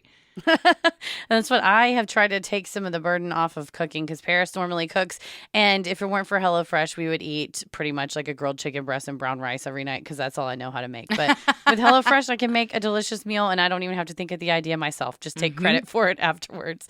HelloFresh also makes the holidays easier. Your weekly delivery is made to help you cut back on meal prep and cleanup. Great for me. And their limited edition holiday boxes deliver everything you need to cook up a whole family feast. No planning necessary. You're going to be the hero of the holidays with HelloFresh. And honestly, you don't have to tell anybody that it was HelloFresh. If you just want to act like you did that all on your own, which you do. I mean, you're cooking it. Yeah. Technically, you do the work. I mean, I don't even know if you're really lying. No, you're like, I just whipped it up. Yeah, I just whipped it up. Yeah, exactly. Go to HelloFresh.com/creepy14 and use code creepy14 for up to 14 free meals and 3 free gifts. That is HelloFresh.com/creepy14. Use code creepy14 for up to 14 free meals and 3 free gifts. Oh, my favorite smells. I have been having a ginger snap. Ooh. Warmer. Like ginger snap moment. A little ginger snap candle going. I have one that smells like campfire. I love Paris that. just got a new, it's evergreen trees, so it's very Christmassy. Pine, yeah. Oh, yeah, it's pine. It's so cozy. I love all the cinnamon and clove smells. Anything that smells like I'm just making mulled wine on the stove, something like that. I'm a big fan of, We love the cozy scents, but you know what cozy scent we did not list is the smell of a litter box. That's because nobody wants their home to smell like kitty litter, especially if it gets colder and you want to spend more time indoors. That's why now is the perfect time for you to switch to Pretty Litter. I've never seen a candle called cat litter smell. Or I'm pretty sure there's not lotions and shampoos that are fragranced with just litter stink. No, nobody likes it. Pretty Litter's ultra-absorbent crystals trap odor instantly. Their crystals last up to a month, which means less scooping and fewer trips to the garbage can. And if you live somewhere that's super cold and you gotta like shovel snow and stuff and you gotta go outside to your trash can, you're not having to go outside as much because you're not having to scoop as much. It's true, and it's better odor protection. We go and visit, your family for the holidays. My cat lives with my mom, and since it's wintertime, he's hiding under the bed, and now you wouldn't even know she has a cat because of Pretty Litter. It's super odor-free, and also because you rarely see him in the wintertime because he's all cozied up under the bed, she can still keep an eye on his health with the color change. Yes, that's the coolest thing about Pretty Litter. It changes colors to help detect early signs of potential illness in your cat, including urinary tract infections and kidney issues. And Pretty Litter ships free to your door in a small and lightweight bag, so you'll never have to run out of it, and you won't have to have a huge container of litter taking up space and stinking up your house. It is a win for everybody. Make the switch to Pretty Litter today. It's just good sense. Go to prettylitter.com and use promo code CREEPY for 20% off your first order. That's prettylitter.com, promo code CREEPY for 20% off. prettylitter.com, promo code CREEPY. Match 3 games can be a lot of fun, but it seems like a lot of them are all the same. The themes and the characters change, but overall, it's the same boring format until now. Switchcraft is a brand new take on Match 3 games. As you play, you unlock pieces of a beautiful, magical, and gripping graphic novel. Switchcraft is a mobile game with a unique blend of TV-worthy writing, choose-your-own-adventure-style narrative, and thousands of magical Match 3 levels. It's like all 3 types of games I like combined into one. It has the story where you're like choosing different, kind of like choose your own adventure, where your choices dictate how the story is going to go, but then also the funness of the matching 3 with all the pretty colors and magical, mystical music and seeing all those things explode, which is always very satisfying. Plus, you're solving a mystery. That's how you suck us in. We love a mystery solve. And for me, I got to have something that's going to keep my attention. I can't just match stuff only. So the storyline is what keeps my interest, keeps me playing for the long amount of time. And then I'm like, oh, I'm so relaxed because I've played my game. I got sucked into this world. It's beautiful colors, great characters. There's a lovely storyline. And your choices really do impact what happens in the story. So you feel like you actually have control over it. And as someone who identifies as a witch, it's very fun for me to be like, oh, I'm at a witch school and I'm casting spells, and then they're like, you cast that spell perfectly when you get to draw your little finger like a wand across the screen. It's very fun. In Switchcraft, you take on the role of a witch at Pendle Hill, the world's top academy of witchcraft, which of course is where Heather and I attend. Of course, valedictorian, salutatorian, right here.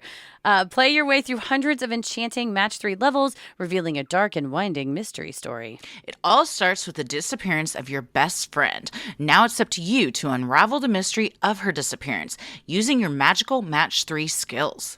Along the way, you'll find unique characters, a gripping story, and even a little romance. The best part is that your choices in the game determine the outcome of the story, so you're in the driver's seat. Download Switchcraft for free and unlock the magical mystery. Reverend Ivan Stang introduced his real identity in connection with the documentary. Born Douglas St. Clair Smith, he grew up in the 1950s around conservative Baptists in Fort Worth, Texas. Dr. Philo Drummond revealed he was born Steve Wilcox and raised conservatively, attending church until he was 18. Introduced to one another by a mutual friend, the two men immediately bonded over their shared love of comic books and musician Captain Beefheart. It sounds like beefheart. But it is spelled beef heart. Mm-hmm. I beef tried hearts to, give you the beef hearts. Though, Dude. you know what I'm saying? But I tried to and I know, like, I don't, again, don't at me. I was reading the Wikipedia page of Captain Beefheart, and it was a little bit of, a on-stage persona bit. And it just, the longer I read the Wikipedia, I was like, I already have like 30,000 pages of subgenius shit to read. I can't with this. Gotta get out. But you can see where they had that seed of the idea of, oh, it's just this on-stage persona, and people don't have to know your real name. Mm-hmm. Soon using Philo's CB radio from his job, the pair teamed up to troll strangers over the airwaves, pretending to be aliens. After that, they collaborated to create the first subgenius pamphlet and began trolling the world together with their invented religion starting back in 1979. The church still accepts membership dues via its website and at a P.O. box located southwest of Dallas in a small town called Glenrose. Reverend Ivan Stang continues spreading the group's message from his home there. He receives funds for ordained ministerships as well as random donations. In an interview with filmmakers, Stang stated that the church recently received $1,000 in cash. Please tell me this wasn't you. No. I'm like, what is this withdrawal of $1,000 on our bank statement? It's for the business. He used half of it, though, to help a sick person in need. He seems like a very nice, kind person So at the heart nice. of it. Just like a guy that just wanted to have some fun, and it got away from him. And you're like, okay, well, now I really have to rein it back in. But then again, you don't want to say, shut it down, because A, somebody else could take it up. And B, because you genuinely do see people helping each other. And you're paying your mortgage with it. He did say that. He was said like, he could pay his mortgage off of the membership dues he still gets. yeah, and also, and I And think, his house was nice. yeah, he lived, I mean, It's in the Glenrose, documentary. I don't know that Glenrose real estate's like through the roof. There but are dinosaurs there, Heather. Fuck yeah. But he's like, you know, I mean, he seems like he's doing okay. But they also say that they have all these like Facebook groups and Discord servers and Reddits and stuff where someone will say, hey, members, man, it's been rough. You know, I have this medical bill. And he said, I'll see a GoFundMe go up, and it's fully funded in like hours, because it is such like a community and a group when people aren't taking it like way seriously and mailing guns. Yeah. If they get the joke, then it's great. It's all fun If they and games. don't, it's scary. Memberships haven't slowed down despite the true story being revealed in the movie. Over the past 2 years, Reverend Stang said the church sells about 1,000 memberships a year at $35 a piece, telling Film Thread in November of 2020. We've been doing great lately. It's been nice and steady. Lots of new folks. Still the same cross section of weirdos. You never know. Old folks, young folks, all kinds. Podcasters, Backstreet lawyers. Boys fans, lawyers, ordained ministers, John Mayer fangirls. Wait a minute, Reverend Stang. People that can recite The Office at the drop of a hat every season. I'm just listing off every characteristic I can think about. Those are all very accurate. Also, we I'd love like you to for point them. out that Reverend Sting's voice and mine are not far apart. I was like, I need to put a little affectation on, and I was like, but it's not real much. close. Yeah. It's close. When asked in the same interview, What happens next? Who takes the mantle up after you? Reverend Stang deferred to the great deity, saying, I don't know. You'll have to ask Bob. I quit making predictions in 1998. Dr. Drummond agreed. Bob's going to have to pick a new sacred scribe. You guys. I 100% believe that Stang will listen to this. I mean, Well, for real. I bet he because- has a Google alert of the church. Yeah, Yeah. it'll come up. Yeah. I think this is your chance. It's like call me Stang. I'll come to Glenrose. We'll hang out. I'm vaccinated. And I'll. Not that we're going to fuck. Like, I just want to meet him. He's in that category. You know, First he's of all, in his... I don't think that's how you He's get in his COVID. he's in his mid 60s. Like, you know, I want to take care of the people, you know, take Yeah, care. So that's nice I'll wear a of you. mask if you want to, even I want to come too, Of and course. I'll join. I'll join to come in person. So, all right. Well, we put it out there, Stang. We're ready to hang out. Every year on July 5th, believers still gather together in case the saucers actually come. At the Wait. I want to show you this. Okay. This is I want you to read it. It's an invitation to X Day. Next X Day. There's so many pictures on this. The Church of the Subgenius says, goodbye forever to planet Earth. It's the end of the world. So laugh, Laff, yourself to death. The twilight of the gods, a once-in-a-lifetime experience. Now's yours to proudly own. We will murder millions. It's a real colorful This postcard. isn't smaller font. A flaming death for all on earth. Buy your way out of hell while you still can. Money will be illegal in tomorrow's nightmare holocaust. Ooh, took This a turn. went, yeah. Goes off the Dispose of yours now and avoid penalty. That's all. The rest of it's details. It's in Ohio at a campground. Wisteria Campground, Pomeroy, Ohio, near Athens in southern Ohio. Bad Film Drive-In, Sideshow Marvels, Human Fights, Sex Hurt. It takes a turn. We're going to this. The Amino Acids, Nude Squid Gigs, Reverend Ivan Stang. I appreciate that he didn't headline this. He was like, I'm going to go like 6 on the bill. Costume Ball. Hey. Then Dr. Philo Drummond. Oh, Costume Ball got sandwiched in between the two founders. Naked Bobtism. That was on the documentary. There were a lot of wings and boobies. Mm-hmm. Frop. I don't know what that is. I don't want to learn. Sounds like what you do after a tripod. Frop is something that can't be explained to you and only can be done to you. And then you come out and someone's like, what'd you do in there? And you're like, I got fropped. It's fucking frop, man. It's fucking frop. Six-Fisted Tales of Connie. It's great. Dr. Hal. Hell yeah, I'm going. Launchings. What is that? Your launch stuff. You throw it out, whatever you want. Doctor bands. Oh, God, don't. I mean, if you watch the documentary, they have these doctor bands, and they're like, it's anti-music, and they're just it's a melee. Smashing like guitars in the ground. It's my worst nightmare as someone who hates sounds. Heather, yesterday, when we were in San Antonio, we'll go ahead and tell you what the episode was about. It hasn't come out yet, but we were at the Devil's Bridge in San Antonio with our spirit box that Heather bought. It's a deduction. But did not read the instructions, so we didn't know how to use it. Nope. So she was watching a YouTube video at 2.5 speed. That's how I watch YouTube videos. And I was like, what are you doing? I'm listening to this. I was like, why at that speed? Because that's what it sounds like in my brain. I was like, crap. I plugged my ears and walked away. It was when it's between your ears, you can't plug them. It doesn't help. My it God. does not help. Meanwhile, Bette Midler was coming out of the spirit box. Listen to the episode. It was a whole thing. We had quite a time. Well, guess who else is going to be there? Reverend Susie the Floozy. Hours of Slack, Weirdos, and you in all caps. We're all going. If you're here tonight, you're going. Don't pink out. That's a burn. More info and to register online, subgenius.com. Wow, God, how long did that take me? 30 minutes. We've been here.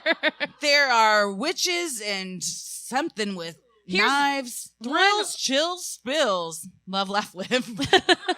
My thing is, I want to judge this, but it looks like our Donna Laser in the Meat Warlock shirt. Yeah, so for sure. When you start casting stones, yeah, take a look at yourself. Well, Reverend Stang consoled followers at yet another X Day as it came and went, with no flying saucers in sight, telling them, once again, we find ourselves in that age-old traditional situation. 7 a.m. or something like that, something like July 5th, something like 1998, something like the planet Earth. We don't have any idea where or when we are, and that's the point of this whole thing. X Day could happen at any second. Some members still hold out hope. Susie the Floozy told filmmakers, I actively don't plan anything for after X Day. I've been doing it since 96. And it's like, yeah, if there's any chance, I'm not going to screw it up by not buying into this. And that, after all, may be the true meaning of slack. So what do we think? Praise Bob. Praise Bob. No, I mean, I will say, how many of these have? There's still like 6 things in here. We haven't. Oh, we're not going to go. I can't go through the whole thing. What's that green thing? Okay, so this is what I was going to say. They help because, so as a member of the church, or I'm sorry, an ordained high priestess of the Church of Subgenius, I don't know if you could tell, he signed it in a glitter rollerball pen, which I appreciate because then you know it's really signed. And he gives his real email on there. I'm not going to give you guys that. It's members only. But it gives you information on if you do want to legitimately perform ceremonies that some states don't recognize the subgenius as a legitimate church. We are going to go to the Supreme Court to fight that. I volunteer myself as the new counsel of the Church of the Subgenius. But they explain how to get on the Universal Life Church website so then you can also be a Universal Life Church minister, which I already am. So I did a little backwards, but I'm like double ordained now. Oh, yeah, this is humongous. This is in here. I imagine it's to be framed in my home. Right next to get this as a back piece. Yeah, I'm going to put it on as a post. There are a lot of people that have tattoos. This has to be framed in your home. I think these are coloring pages. Oh, nice. There's a serpent. Jesus has a machine gun, and he's with Elvis. And is that Ronald Reagan? No, that's JFK. Oh, is it JFK? It's JFK and Jesus have taken up arms. It's JFK, Elvis, Buddha, Jesus, and Bob. Yeah. At first I was like, oh, coloring. I'll give this to Ella. I will not. Mama, what color should I color the submachine gun? Oh, man. Whoa, that's like a magic eye. Yeah. Jeez. I mean, what do we think? Anything is real if you believe in it, right? True. And I think, this is a cautionary tale. And I think they really were inspired by watching what was happening with QAnon and then the whole, we don't have any rules. And then they're like, oh no, turn racist. We got to tell them that's not us. So there was like a sub, like QAnon people that started trying to take elements of this and like take the logo and everything. And so I think it's a cautionary tale. You got to, trademark your shit so that nobody can use it. And then also I think you do have to exert some responsibility over what you've started. You know, I know it's like, well, we're hippies. It was just a bit. We got really high and wrote, this is a second pamphlet that's just as long as the first. And so, you know, that it's fun, but when you put How does someone have that many words to say about something? It says, even the morons know these are the end times. Damn. It says you must be saved even if it kills you. There's some funny stuff. Yeah, but we know it's a joke, and we know it's a joke. Yeah, we get it because we're subgenii. I'm a subgenii, but it also says regain your lost Yeti powers. It's very like Lizzo. It's very witchy. It's like be your own savior, you know, look inside for happiness. It also says that your constipation problems will be solved. So that is why she signed up. That's why I need help. You know, you guys have the opposite problem. Yeah. So I think, you know, it's a cautionary tale that if you want to incite folks that you do have some sense of responsibility. And I think that's a cop-out that we see. It's very, we live in this world where there are not a Church of the Subgenius, but people worship at the altar of various different things. And I think what they were selling, what people lost in that message was the whole time they were saying, think for yourself. This is an anti-religion. Fuck them if they can't take a joke. We're not here to tell you what to do. Live your lives and be happy. And Slack, the whole idea of Slack is like living your best life. It's what we say now. I'm like, I'm living my best life. Like, I'm achieving Slack. I'm going to start saying that.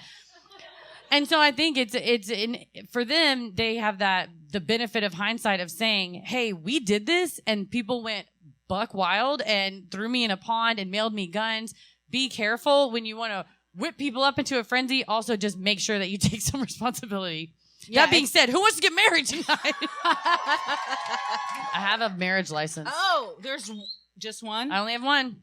Unless there's a copy machine here. Do people still use copy machines? I scan things with my phone and then print them on the printer that attaches to my phone because we live in the fucking future. So, if anybody wants to have however long of a duration of a union with someone or something tonight, Heather can. I think we have someone. All right, come on, Reverend. I don't know what I'm doing. I'm gonna let the Honorable Judge Christie, you pick who's coming up here. I heard a very passionate yeah from back there. So come on up. Somebody have a pen? Do you have a pen? Thank you. All right, come on up here. You had that pen so fast. You were like, does somebody have a pen? And She's she was like, my already kid. handing Boom. it to you. Thank you so Pam. much. What's your name? Pam. Thank you. Pam had a pin right in her Pam. cleavage. Now I have it. Pam. So we're going to use it to sign here. Here we go. All right. Here we go. All right. Dearly beloved. Wait, ask them their Oh, names. I was going to ask him when I was giving him the part. Oh, but okay. I'm sorry. I I'm shouldn't- ordained. I'm sorry. I need to stay in my lane. This is not my thing. Okay. What are your names? Rusty Shackelford. Hell yeah. Amy? Rusty Shackelford and just Amy. Said with a question. Amy? Question mark. Amy? Question mark. It's perfect. Yeah, it's perfect. Dearly beloved, we're gathered here today to unify these two beautiful, glorious souls in front of Bob and everybody. Yes, hold up, Bob. Oh, we got a big giant Bob. Hold up, Bob. Hang on, we got it here. It's in my. There's so many papers. There's too many. Here, you find it. Okay. Well, this is a religious ceremony, so let's take it seriously. Thank you. She said she feels God in this Chili's tonight. Well, you should feel Bob in this improv tonight. So, I'm going to read this to you. This is going to certify that you, Rusty Shackelford, and you, Amy, question mark, are hereby temporarily married. How long do you want to be married? A period of blank hours, days, weeks, months? Forever. Okay, well, forever. I will say, existence is temporary, so that works. By the authority of J.R. Bob Dobbs, Connie Dobbs, Jehovah One, and myself, Dr. Reverend Sharky and Conspicuous, you are hereby absolved and excused from any spiritual penalty from any otherwise unsanctified sexual couplings that you may have during the period of this marriage. Oh, get out of jail free card. And now you may freely celebrate the holy bondage rites of matrimony. Tripod it. Tripod. That's what you gotta do. That's how you consummate a subgenius marriage, is a tripod. So I, as the Reverend, wholly ordained by the Church of the Subgenius, and united, and I'm going to unite you in the lawful handcuffs of sub-holy wedlock on this, the 27th day of October in 2027. Now, have you? 27. Did we tie 2021. Is it? How long have I'm we sorry. been here? I control time. I'm a fucking minister of the Church of the Subgenius. So for the next 30 seconds is 2027, and I'm going to write it on your paper. So it is what it is. Thank you so much. Do you, Rusty Shackelford, forever and ever, until Bob takes us home on the saucers, take Amy question mark to be your lawfully wedded? Fuck yeah! Thank you. And do you, Amy, take Rusty Shackelford? Your eyes are big, like you want to say no, but you can say whatever you want to say. Don't pressure her. Get the fuck off the stage. You're going to pressure her. I do? Hell yeah. By the power vested in me by Holy Bob, kiss. Woo!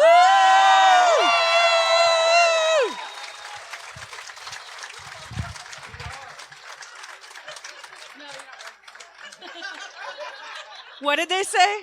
Are we really married? Yeah. Yep. Oh, congratulations! They got married 3 weeks ago. They're renewing their vows already. Well, you can't get divorced till 2028. So, best of luck. You didn't sign a prenup, Heather. She's stupid. Too late. Also, don't ever call her stupid again. I'll put my boot in your ass. There's so many things you're having to There's a lot of sign. things. I didn't really think this through. 27th day of October 2027. 2027. I hope it's You have to record it. I'm going to put Oh, do I get to sign? everybody. Yeah, I'm going to let you sign the bottom. Everybody at show is one witness, and then you sign at the bottom of the other witness. All right, I'll sign it here. Thank you guys for witnessing this. Give them a round of applause.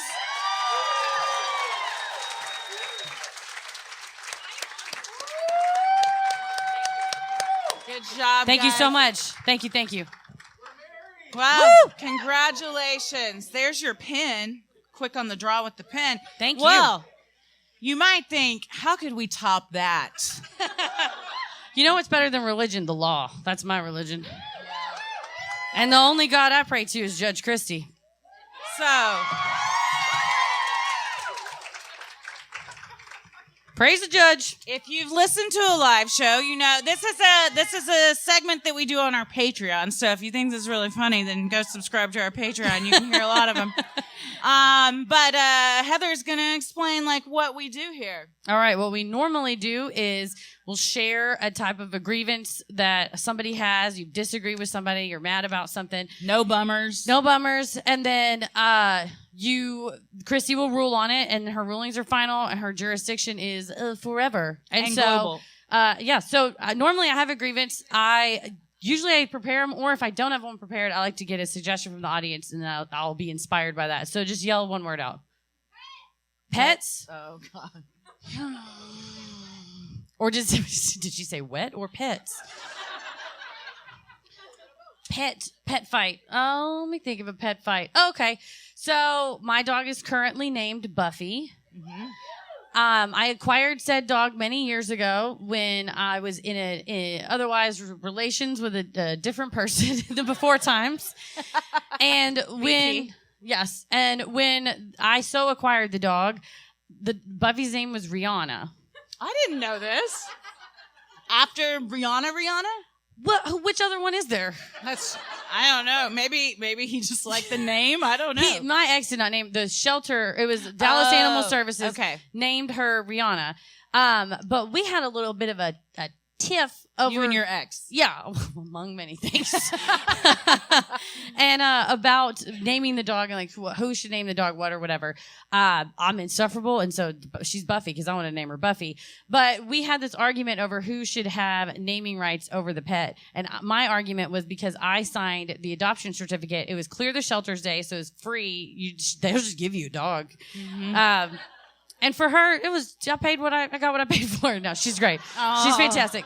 But like immediately after having her, she had a tooth thing, and it was like thousands of dollars. But I love her, and she protects the house. But I said because I signed the adoption certificate and I paid the $7 registration fee that I was entitled to naming rights. Do you think that is an adequate reasoning for naming the dog, or should I have taken his opinion? I will never rule in favor of your ex. So you absolutely have naming rights over that. Yes. Also, Buffy, not that Rihanna's not a great name, but Rihanna is an elegant, panty designing, creative, artistic genius, and Buffy just tromps around, and she's got blonde hair, and I assume, can fight vampires. Yeah. So I think I was Makes right. sense. Yeah. Thank no. you. Absolutely right. So we final had ruling. Yeah, he is an asshole and doesn't get anything. Bye. So He doesn't listen to the show. It's fine. if you can you imagine just the self-flagellation it would take to listen to your ex's podcast? I'm not judging, buddy. I don't know what you're into now. So if you have a grievance, you have to, because we live in a society where there are rules. You have to yell, "I have a grievance," when I say please yell it. And then one of our lovely friends from the Addison Improv will come and find you with the microphone if I am understanding what we've established up top correctly. So please tell me you have a grievance, somebody. Oh, right up top. Right here. Right up front. With an awesome Keep It Creepy t-shirt with a cool ghost made by Day Off. Oh my gosh. I just realized you guys Have are wearing In-N-Out hats. In-N-Out hats. That's amazing. In-N-Out crew. Hi. Hi. What's your What's name your and name? pronouns? My name is Rachel, she, her. Thank you. So I was at ACL at the beginning of this month. Great time. Saw Miley, life changed. But the first night we were there, dinner time, went to the little food area, got myself a nice fried spicy chicken sandwich, as you do in Austin, Texas. Hell yeah. I bite into said sandwich. I expect it to be hot. It's spicy. It's fresh, yes? Yeah. Hot temperature or hot spicy? Both. Okay. Juice squirts out of the side of the chicken breast. That's never good. Onto my face. Oh, God. I scream. I go, ow. My friends call me a dramatic little bitch, and we move on with the night. We've all been drinking. Yeah. We go home. I look in the mirror at the hotel. I have a 2-inch Scarface level scar. You may be entitled to compensation for your injuries. Perfect. I have a picture I'll show you at the meet and greet from that night. Oh my God, please. Literally a 2-inch scar coming off of the corner of my lip down the side of my face. They jokered you. And it was Literally, I tweeted a picture of it, and my friend was like, "You want to know how I got these scars?" Chicken sandwich. So I'm walking around because this was Friday night. So for the rest of the weekend, I have to walk around, and it's 100 degrees. It's awesome. October 1st. I'm walking around looking like Scarface. Yeah. Oh, no. Because any makeup I try and put on, I sweat off. So my question is, should I sue them for everything they're worth? Or should I thank them for giving me a fun fact at Icebreakers for the rest of my life? Oh man! Well, you look great now. I can't see it, so there it's is healed some makeup nicely. on. It's mostly gone. There's a little bit left, but I had to reschedule a dentist appointment because it was still, the mouth. Yeah, you you can't laugh, be- you So speak, it's you affected chew. your life It did, and your comfort. It did. Sounds I think you like. could. I think for real though, you could sue, right? Damages. You have damages. Well, the question's always, a real legal lawyer answer is what are damages? I can't remember. I was reading something on the Texas lawyer Facebook pages, which is as big of a cesspool as you can imagine. All those words in order, you're like, it's worse. It's worse and worse. It's worse is what you think of. But somebody had not quite a similar experience, but they were really upset. And the question's always like, what are your damages? And you would have to say, well, you were able to still see the dentist, right? You were No, able- she she did him on didn't. She had to Monday. postpone. You're seeing him on Monday. Okay. Yeah. But were you like loss of consortium? Were you gonna like blow a bunch of people and you couldn't, or? I mean, I was staying at a hotel with an ex, and I was kind of thinking we might hook up, and then we didn't. And you it couldn't might because have of been your because I looked like scar. Scarface. That's You know unlimited what? damages. If anyone, if it's not cock block? It's your mouth. Wait, is that what you're saying? I'm calling the chicken place a cock blocker. Oh, that's the name of a chicken restaurant. It should be. And then like this is how fast my brain. Called cock blocker. This is what my brain was like. Oh, you shouldn't call it cock blocker. You should call it cock gobbler. Then I was like, you can't put that on a sign. You can't put that in the yellow pages. Or you could, and you get the wrong kind of calls. I couldn't have done Or it the even if right I kind. wanted to. That's right. I think. Man. I mean, if they interfered with Wait, your you're- dental appointment and hooking up, So the question was, what do you call it when someone prevents a girl, like the vaginal equivalent of a cock Yes, block? that Clam was- jam. clam jam. You got clam jams. You got clam jam Messed up. by the cock gobbler, which sounds like a Marvel movie that should be made. And were you like, trying to see Miley, and you were like, oh, Yeah, I mean, I Rocking in the heat. was a little self-conscious. I had Yeah. to like look like that in Yeah. front of Doja Emotional Cat distress. and Miley. And it was- yes. there were Russian men in the elevator at the hotel that were speaking in Russian, and I'm pretty sure You it was think about it was me. about you? Oh, So shit. They were made you giggling paranoid. in my general direction. I Yeah. thought maybe they were trying to recruit me because I looked like I cut a bitch, but They were like, she's fucking hardcore. They're like, think she got that in a fight? And they're like, well, yeah, it was a chicken sandwich. Went to that same restaurant. It was terrible. Man, I think you sue for damages. You take him to the Supreme Court. perfect. Go as high as you can, right? All the way to the top. All the Just way to file the there top. immediately. That's when you do like an internship for a federal judge, you get a lot of self-represented litigants who are like, I want to sue the government because a man on the internet said I got $1 million wire from Nigeria that he was going to send here. This was like a real one I had. And we had to be like, oh no, like Hillary Clinton's not going to answer you. She's a State Department person at the time. I was like, she's not going to appear and answer this. I'm sorry to tell you. So you can try though. It's nothing, by the Or power you ask vested for in me. free chicken sandwiches for life at a reasonable temperature. Settle. Tell them you're willing Yeah, to you're settle. willing to settle. Yes, Yes, you're willing thank to you. settle. Thank you so much. Thank you so much. Willing to settle. All right, we got another grievance. Shout it out. Oh, We right heard this here. one. We right heard it here. here in the center. Bring her the mic. Please and thank you. Please tell us your name and pronouns. Hi, my name's Melinda McKinley. Hell she, yeah. her. Hey, girl. Hey. So, I have a grievance that is both general and specific. Okay. I'm going to start general and then get Okay. specific. So, generally speaking, I have a problem with FaceTime. Okay. Mostly with the unexpected, unannounced, uninvited FaceTimes that sometimes show up. I'm sorry. People are Yeah. raw dog and FaceTime. They don't even Raw ask. dogging the FaceTime. Oh no. So I'm going to get real specific, and I have two examples. Let's do it. I'm here. I'm Okay. here for it. You got to be on the toilet for one. Can I just say, because we know our division of duties, and I was in the bathroom at the time, but I answered the Instagram messages, and I was like, I'm responding to somebody while I was on the toilet. And boy, That happens a lot. the back button was right by the video chat button. And I started video chatting a listener and I was like, out. And the person was like, oh man, I missed it. And I was like, no, you did not. Nope. So you were on the receiving end on the toilet. I was on the receiving end, not on the toilet, but rather in my bed, already taken my melatonin gummies. Oh, yeah. Nice. You know, As one does. makeup off Mm-hmm. in my full natural regalia. Yeah. Mm-hmm. And I had recently dipped back into the dating pool. All right. And spoiler alert, it's not cute out there. Stuff out there. But had a Wait, quiet in the courtroom. Thank you. Ladies and gentlemen, this is a court of law. Bang your gavel. Thanks so much. Okay, sorry. I have ADD, so I fully want to listen, but I cannot. Totes my goats, I did Thanks, too, so I okay. feel that. So I had recently had a first date that was really good, Okay. a second date that was promising, Okay. a With the third same date- person? same date, yeah, Mhm, same mhm. person, same datee. Mhm. Third date that was okay, Okay. and then they started getting real loosey goosey with the FaceTimes. No! Oh. I'm sorry, I screamed. Yeah. No. That's too So- soon. Ew. Yeah, all of a sudden we're texting and I get a random 9:30 to 10 p.m. because I am an adult and I go to sleep at a normal bedtime. You don't, With my You melatonin gummy and my chamomile tea. Thank you very much. Sounds- Not tonight, but you know, on you the normal live a days. relaxing life. I love it. Okay. Well, I mean, so I they try. FaceTime you whilst you were in bed? Correct. Do you think it was like FaceTiming? They were just like, I want to connect with you right now. I have a question Fuck because off. I don't have an iPhone, and It's this is a- only iPhone, right? It's, yeah, Right, it's this just is on video the chat. iPhone. This is So on if the you iPhone. and I were on the phone. No, I know what FaceTime is. Oh, okay. How fucking old do you think I am, Heather? Sometimes you do yell at me about the internet, and you're like, Christ. I don't know. No, one day Heather tried to explain to me how Twitter works, and I was like, Heather, I know how Twitter works.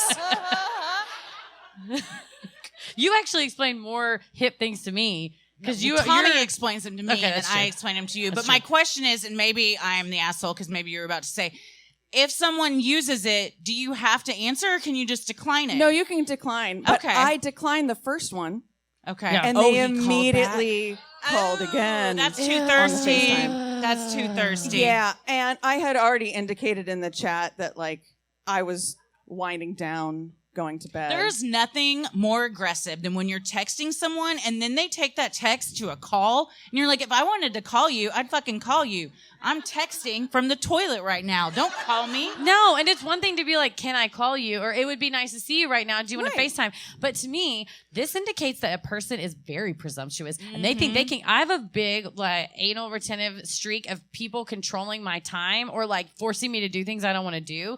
And someone FaceTiming me and me feeling obligated to answer it, I'm like, you're stealing my bedtime from me right now. So that to me is Mm-hmm. he's a selfish lover. All right, I so- don't know if you he guys would be. banged, but I can tell you right now. So I'm already feeling better about this. I have a second part to this Okay. Oh, God. general question, and then second So part. you to the never specifics. answered it. You just kept declining it? Oh no, I answered it in full, like not cuteness, Yeah. and said, "What?" Oh, Get it. Get him. That's awesome. We stopped dating. Good. Did you? May I? And you don't have to answer it because you gave your full name a minute ago. Did you guys ever hook up? Nope. You don't have to because I'm telling you Nope. that man would have been bad in bed. Go ahead. Well, Based upon that that's behavior. exactly why we did not Yeah. hang up because. Yeah. Okay. So, second part. Okay. So this has happened to me on a couple of occasions. Okay. An ex-boyfriend of mine, Mm-mm. but from way back in the day, like we hooked up and were a thing in high school, and then like some overlap into college. Okay. But we remained friends and like friendly, and like I hung out with his new wife, and he hung out Oh. with my husband at the We time that I chill, we had chill. one, and like our kids hung out. Like, guys, don't make it weird. Yeah. I don't think we did. I'm hearing a Yeah, lot I of don't- tones. No, not from you guys, but No, like the no, audience. I'm saying- I think y'all made it weird. Y'all just be like, we've been inside one another. No, like, but we let's were- have a barbecue. Do you have potato salad? No, like we were. We broke up not because he was a bad dude, but because Yeah. like we grew apart. Yeah, that's fair. You know. But you still fucked and then your kids hung out. So Yeah, yeah. yeah. So it was little. That's the weird part. That's the weird part. Okay. It was a little weird, but Everybody there knows that your y'all parts fucked. touched their Yeah. parts. Well, probably not your kids. I hope. No. No. Did But not like tell the the kids. adults there Did not knew. tell the kids. But Did like not tell the kids. someday, you're like, how do you know that guy? And you're like, back in college. And they're like, oh my God. Eventually, one I of ate them will cobbler at find their this house. podcast, Yeah. and then I'm outed. Also that. So Right. thank you for that. Yeah, hopefully That's this super podcast's great. still around when your kids are old enough to They're listen. going to put it in the Library of Congress. Yeah, here's the thing. I had my kids young, so they're already old enough. So I'm already screwed. Okay, so subpart 2. Subpart 2. We're going to make a ruling. Anyways, this guy had gone through some issues and some things Uh-huh. that were not necessarily 100% above board or kosher. Okay. And they were a super bummer, so I'm not going to get super Okay. into them because it's not my story to tell. But out of nowhere, or like semi-nowhere, he would just start, instead of texting or calling, would straight FaceTime people. I'm glad I have an Android. Yeah. I mean, Samsung. I ain't dealing with this shit. This is like somebody stopping over at your house unannounced. Yes. Do not. It is the digital equivalent of the stop by. Mm-hmm. No. okay, so I guess my general grievance with the two specific examples Yes. is unannounced FaceTimes, yay or nay? Nay forever. No, Okay. forever, especially in those two particularly intimate situations. I have done my what do you call it when you force somebody to do something? She didn't ask to be my life coach, but I've made my friend Megan my life coach, and sometimes I'll just FaceTime her unannounced because I'll be like shopping or something and I'm like, hey, is this dress cute? But most of the time I just text her a picture. But there have been times that I'm like, hey, I'm in, Nordstrom Rack or whatever, like, are these boots or these boots? But we're friends and I'm in a store, and Well, if that's different. And most of the time she's like, oh yeah, like she works from home, so it's not a big deal. But like nobody's in bed, right? My whole life is almost dropping things and catching them, and a lot of times not catching them. But so I think in that case, it's like I wasn't in bed. It was a reasonable hour. It's like 3 p.m. And I wouldn't be offended if she didn't. And I also wasn't gonna like try to FaceTime her and unload my emotional burden on her. It was like, are these cute shoes? And usually she would just answer and be like, yeah, those are good. Get the ones on the left. And I'm like, okay, thanks, bye. That's what it's like to be my friend. But so I think it's something like that where it's like casual, it's your friend, we're very close, and so it's not a weird thing, but somebody you've only been on a few dates with. I don't ever want an unannounced FaceTime. I would never do I don't that care to if you. I'm your friend or not. Please do not do that. This is why I will always have an Android. Forever. But yeah, nobody that you're trying to hook up with should just make that assumption, especially at nighttime when you've been texting. Mm-mm. Don't take the text to a call or a FaceTime. That is Ever. Ever. I appreciate that. Gavel Thank you. has been banged. We have time for one more? Yeah, we got time for one more. All I right. hear it back there. I see a hand up right here. It's literally just dark. I can't We see anything, nothing. so. Hi, guys. Hi, what's your Hello. name and pronouns? I'm Vicky Driver, and I'm a she. Great. So I've been listening to you guys for a really long time. Thank you, you. Heather. Thank you, Christy. Awesome. Thank you. So we have a 6-year-old daughter, my husband and I. She loves the song Bump in the Yeah, Night. yeah. Yep. We get that a And lot, and we're we- like, Kids? kids. This is murder. Kids love the show. Kids love the show. You're right. Love it. Yeah. They're like, tripod. That's our new demographic we're really trying to reach is like 6 and under. Yeah. Y'all turn on it's just Dinosaur like- Train. Dinosaur Train. It's just like the vaccine, right? We're like trying to get them a little Yeah, bit younger a and little bit younger. a little bit younger. Drugs, whatever. So my question for you is: should we let our daughter listen to your whole show? No. Never. God, no. So we were having Not this any of discussion. them. We were having this discussion about what scarred us as kids and what we were exposed to too early, and how it totally like warps your mind. And you said, I mean, he's probably comfortable with us sharing that what your husband's favorite film was as a At child. 4 years old, Tommy's favorite movie was Nightmare on Elm Street Dream Warriors. And so you think of like the things that you saw as a He kid. turned out great. So you know what? Yeah, let her listen why to not, the show. right?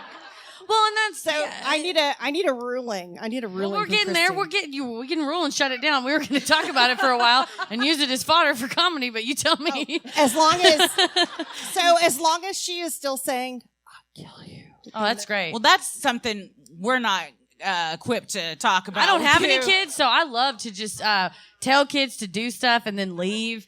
So for me, I'm a fun aunt in kind of a bad way sometimes, or give them gifts that it's like, this is sand. We have carpet in this house. And I'm Monster. like, you have a vacuum too. Best of luck. Eventually you'll run out, right? But I was gonna say, like, we talked about this yesterday where I saw a film contest with a horror film, and there was a child behind me for maybe reasonable reasons, but for like too many hours or minutes, that kid was in there and was like screaming. But all I could think of was, it's not going to ruin his life, right? Like it didn't. Or her life. No, I'm saying the kid behind me was a boy, but your kid is probably not going to ruin your kid's life, but it will shape them. And so just, you were saying that, anything that crops up, the kids will ask you, right, later. Like, because a clown was beheading a gentleman in the film we were watching, and after the guy said, "Do it, pussy," I'll think about that movie for the rest of my life. It was so good.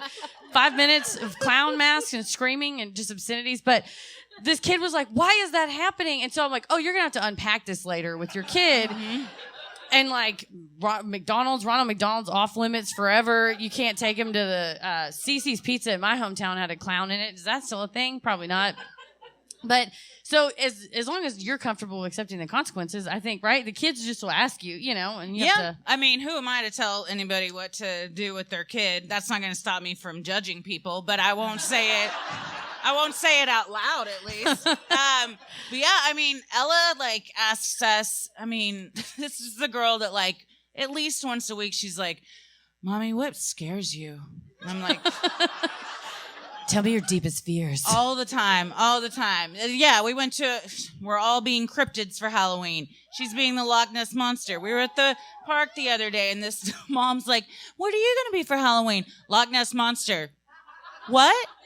"Bitch, you heard what she said. She's going to be the Loch Ness Monster." "I'm sorry, your awesome. basic-ass kid is Snow White, but she's about to be the Loch Ness Monster. So just understanding that They will ask questions. Ella has, honestly, rude. Ella's never asked to listen to the show. But she does understand. Every week, though, she asks, "What's your podcast about this? What's the episode about this week?" But I don't think she makes the connection of, like, what it is, and she can listen to it. Mm-hmm. But I've never played it for her. She wouldn't understand it, but we would get a lot of questions that I don't want to answer. So, just if you want her to listen to it, by all means, but just be prepared for what she, if do you want her to know about finger banging? Do you want her to know about? Yeah. Do you want her to know about what a tripod is? You gotta learn sometime. Might as well before kindergarten. We say butt fuck like weekly. So, that's up to you. You can parent however you want. I have muted quite a bit. There you go. Well, there you go. You can have a mute button. Yes, edit us out. And I'm saying we've had people be like, "Oh, this bit was funny, and you didn't curse too many times in it," and so I let my kids listen to it or whatever. But they can listen to it. If you're equipped to or want to answer those questions, it may open a dialogue. Yeah. So you know what? When she becomes a patron, we'll shout her out. Thank you so much. Thank you. Final ruling. Well, do you want to do one more? Or we can. I think we got time for one more. We can do one more short one, and then we'll get to the meet and greet. Somebody in the back. We haven't heard from people in the back, so go to somebody in the back.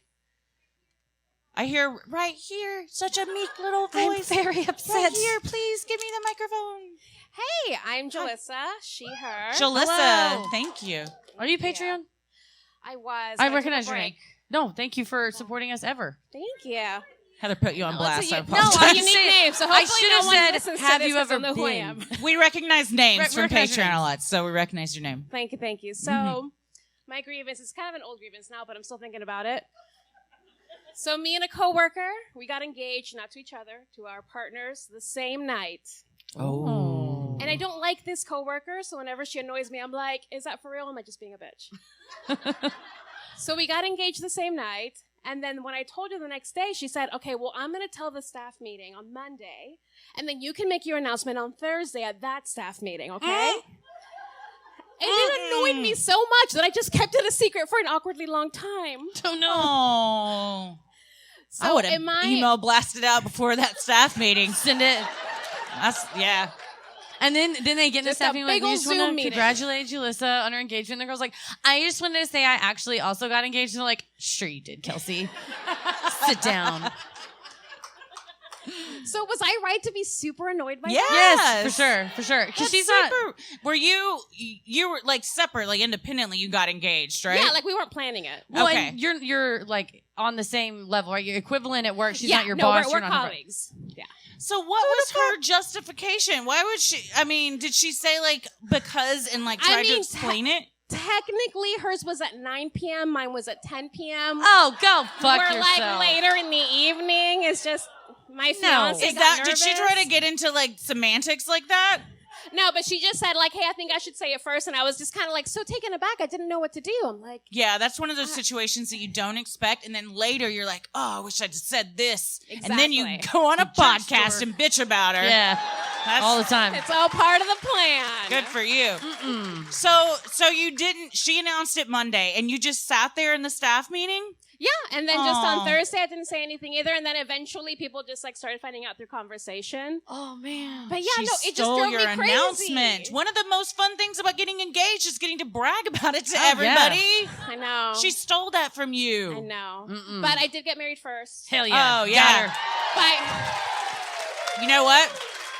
I bet she gets divorced. Yeah, John- when you be acting like that, selfish, thoughtless, thinking of Yeah, only she's yourself, she's be a got bad like partner. a year tops for that marriage. Oh, I'm yeah. calling It's it gonna right crumble. now. It's gonna crumble Thank under you, the weight of thank her you. And be like, ego. do you want to announce your divorce at the Monday meeting? And then I'll announce on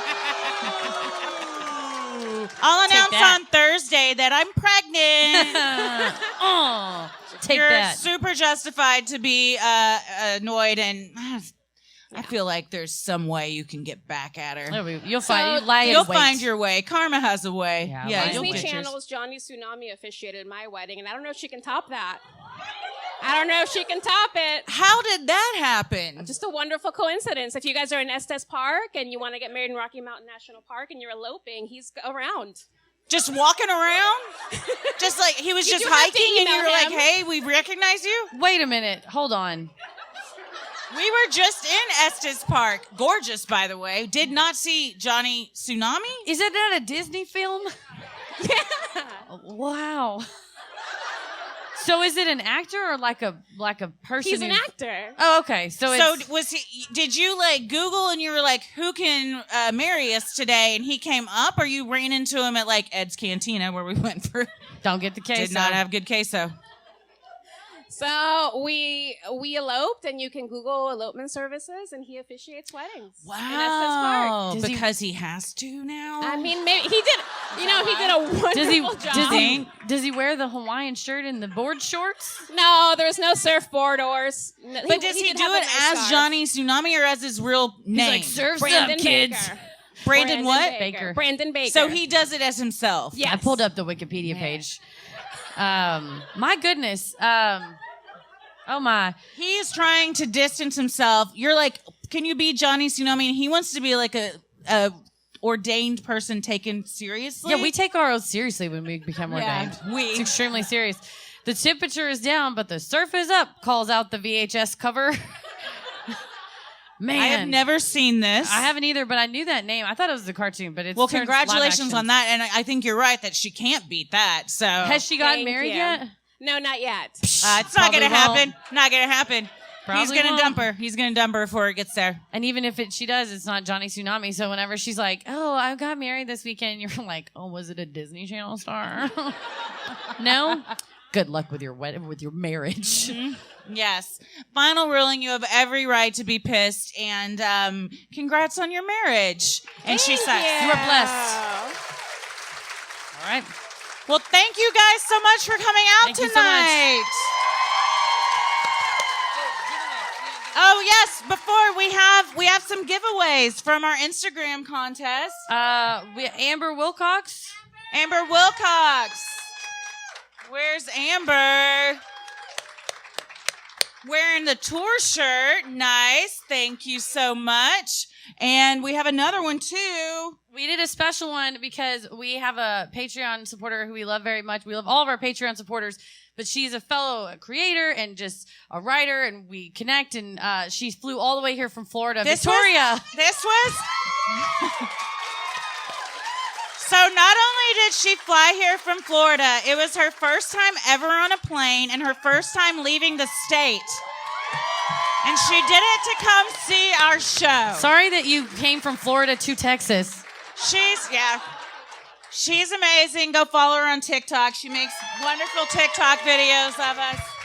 She made one of her original. It's from High Proof Designs for all of your laser engraving needs. It's an autographed cup. But she made one of her very first TikToks. She made. I totally put you on blast and brought you on stage. She made our Real Housewives intros on one of her TikToks. So funny, and just the amount of effort and everything you do. We just appreciate you. So we'll see you afterwards. Oh, here's a box if you want it. The tagline she gave me on that was, "Brown recluses can eat my ass," which is very fitting. It's perfect. It's perfect. Well, if your guys are VIP, they're going to tell you what to do. Thank you so much for coming out. Thank you to Addison Improv. Be good to them. They were so good to us tonight. And for now, as always, the devil rules the airwaves. Keep it creepy. Thank you, guys.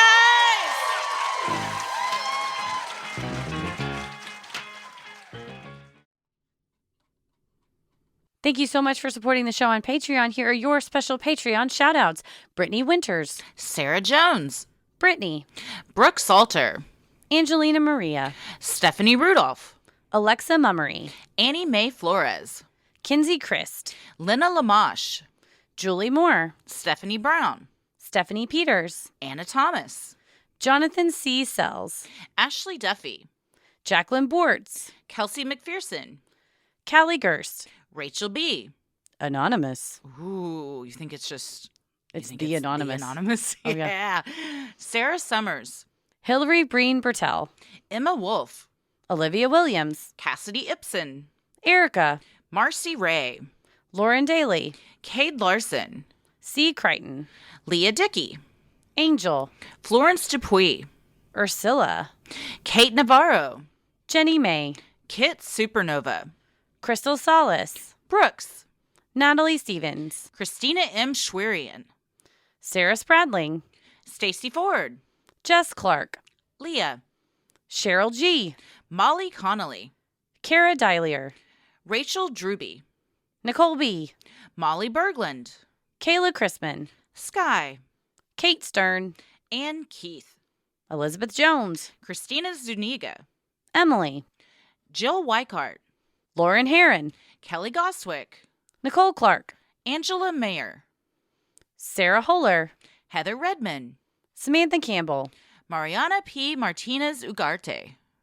Joji 94. Shay Blackford. Nikki Stiller. Allie F. Aaron Walters. Anna Soto. Mariah Speedy. Sima. Jenna T. And Yubi. Thank you guys so much for supporting this show. We couldn't do this without you. We hope we pronounced your names correctly. We love you so much. Stay safe, stay healthy, and keep it creepy.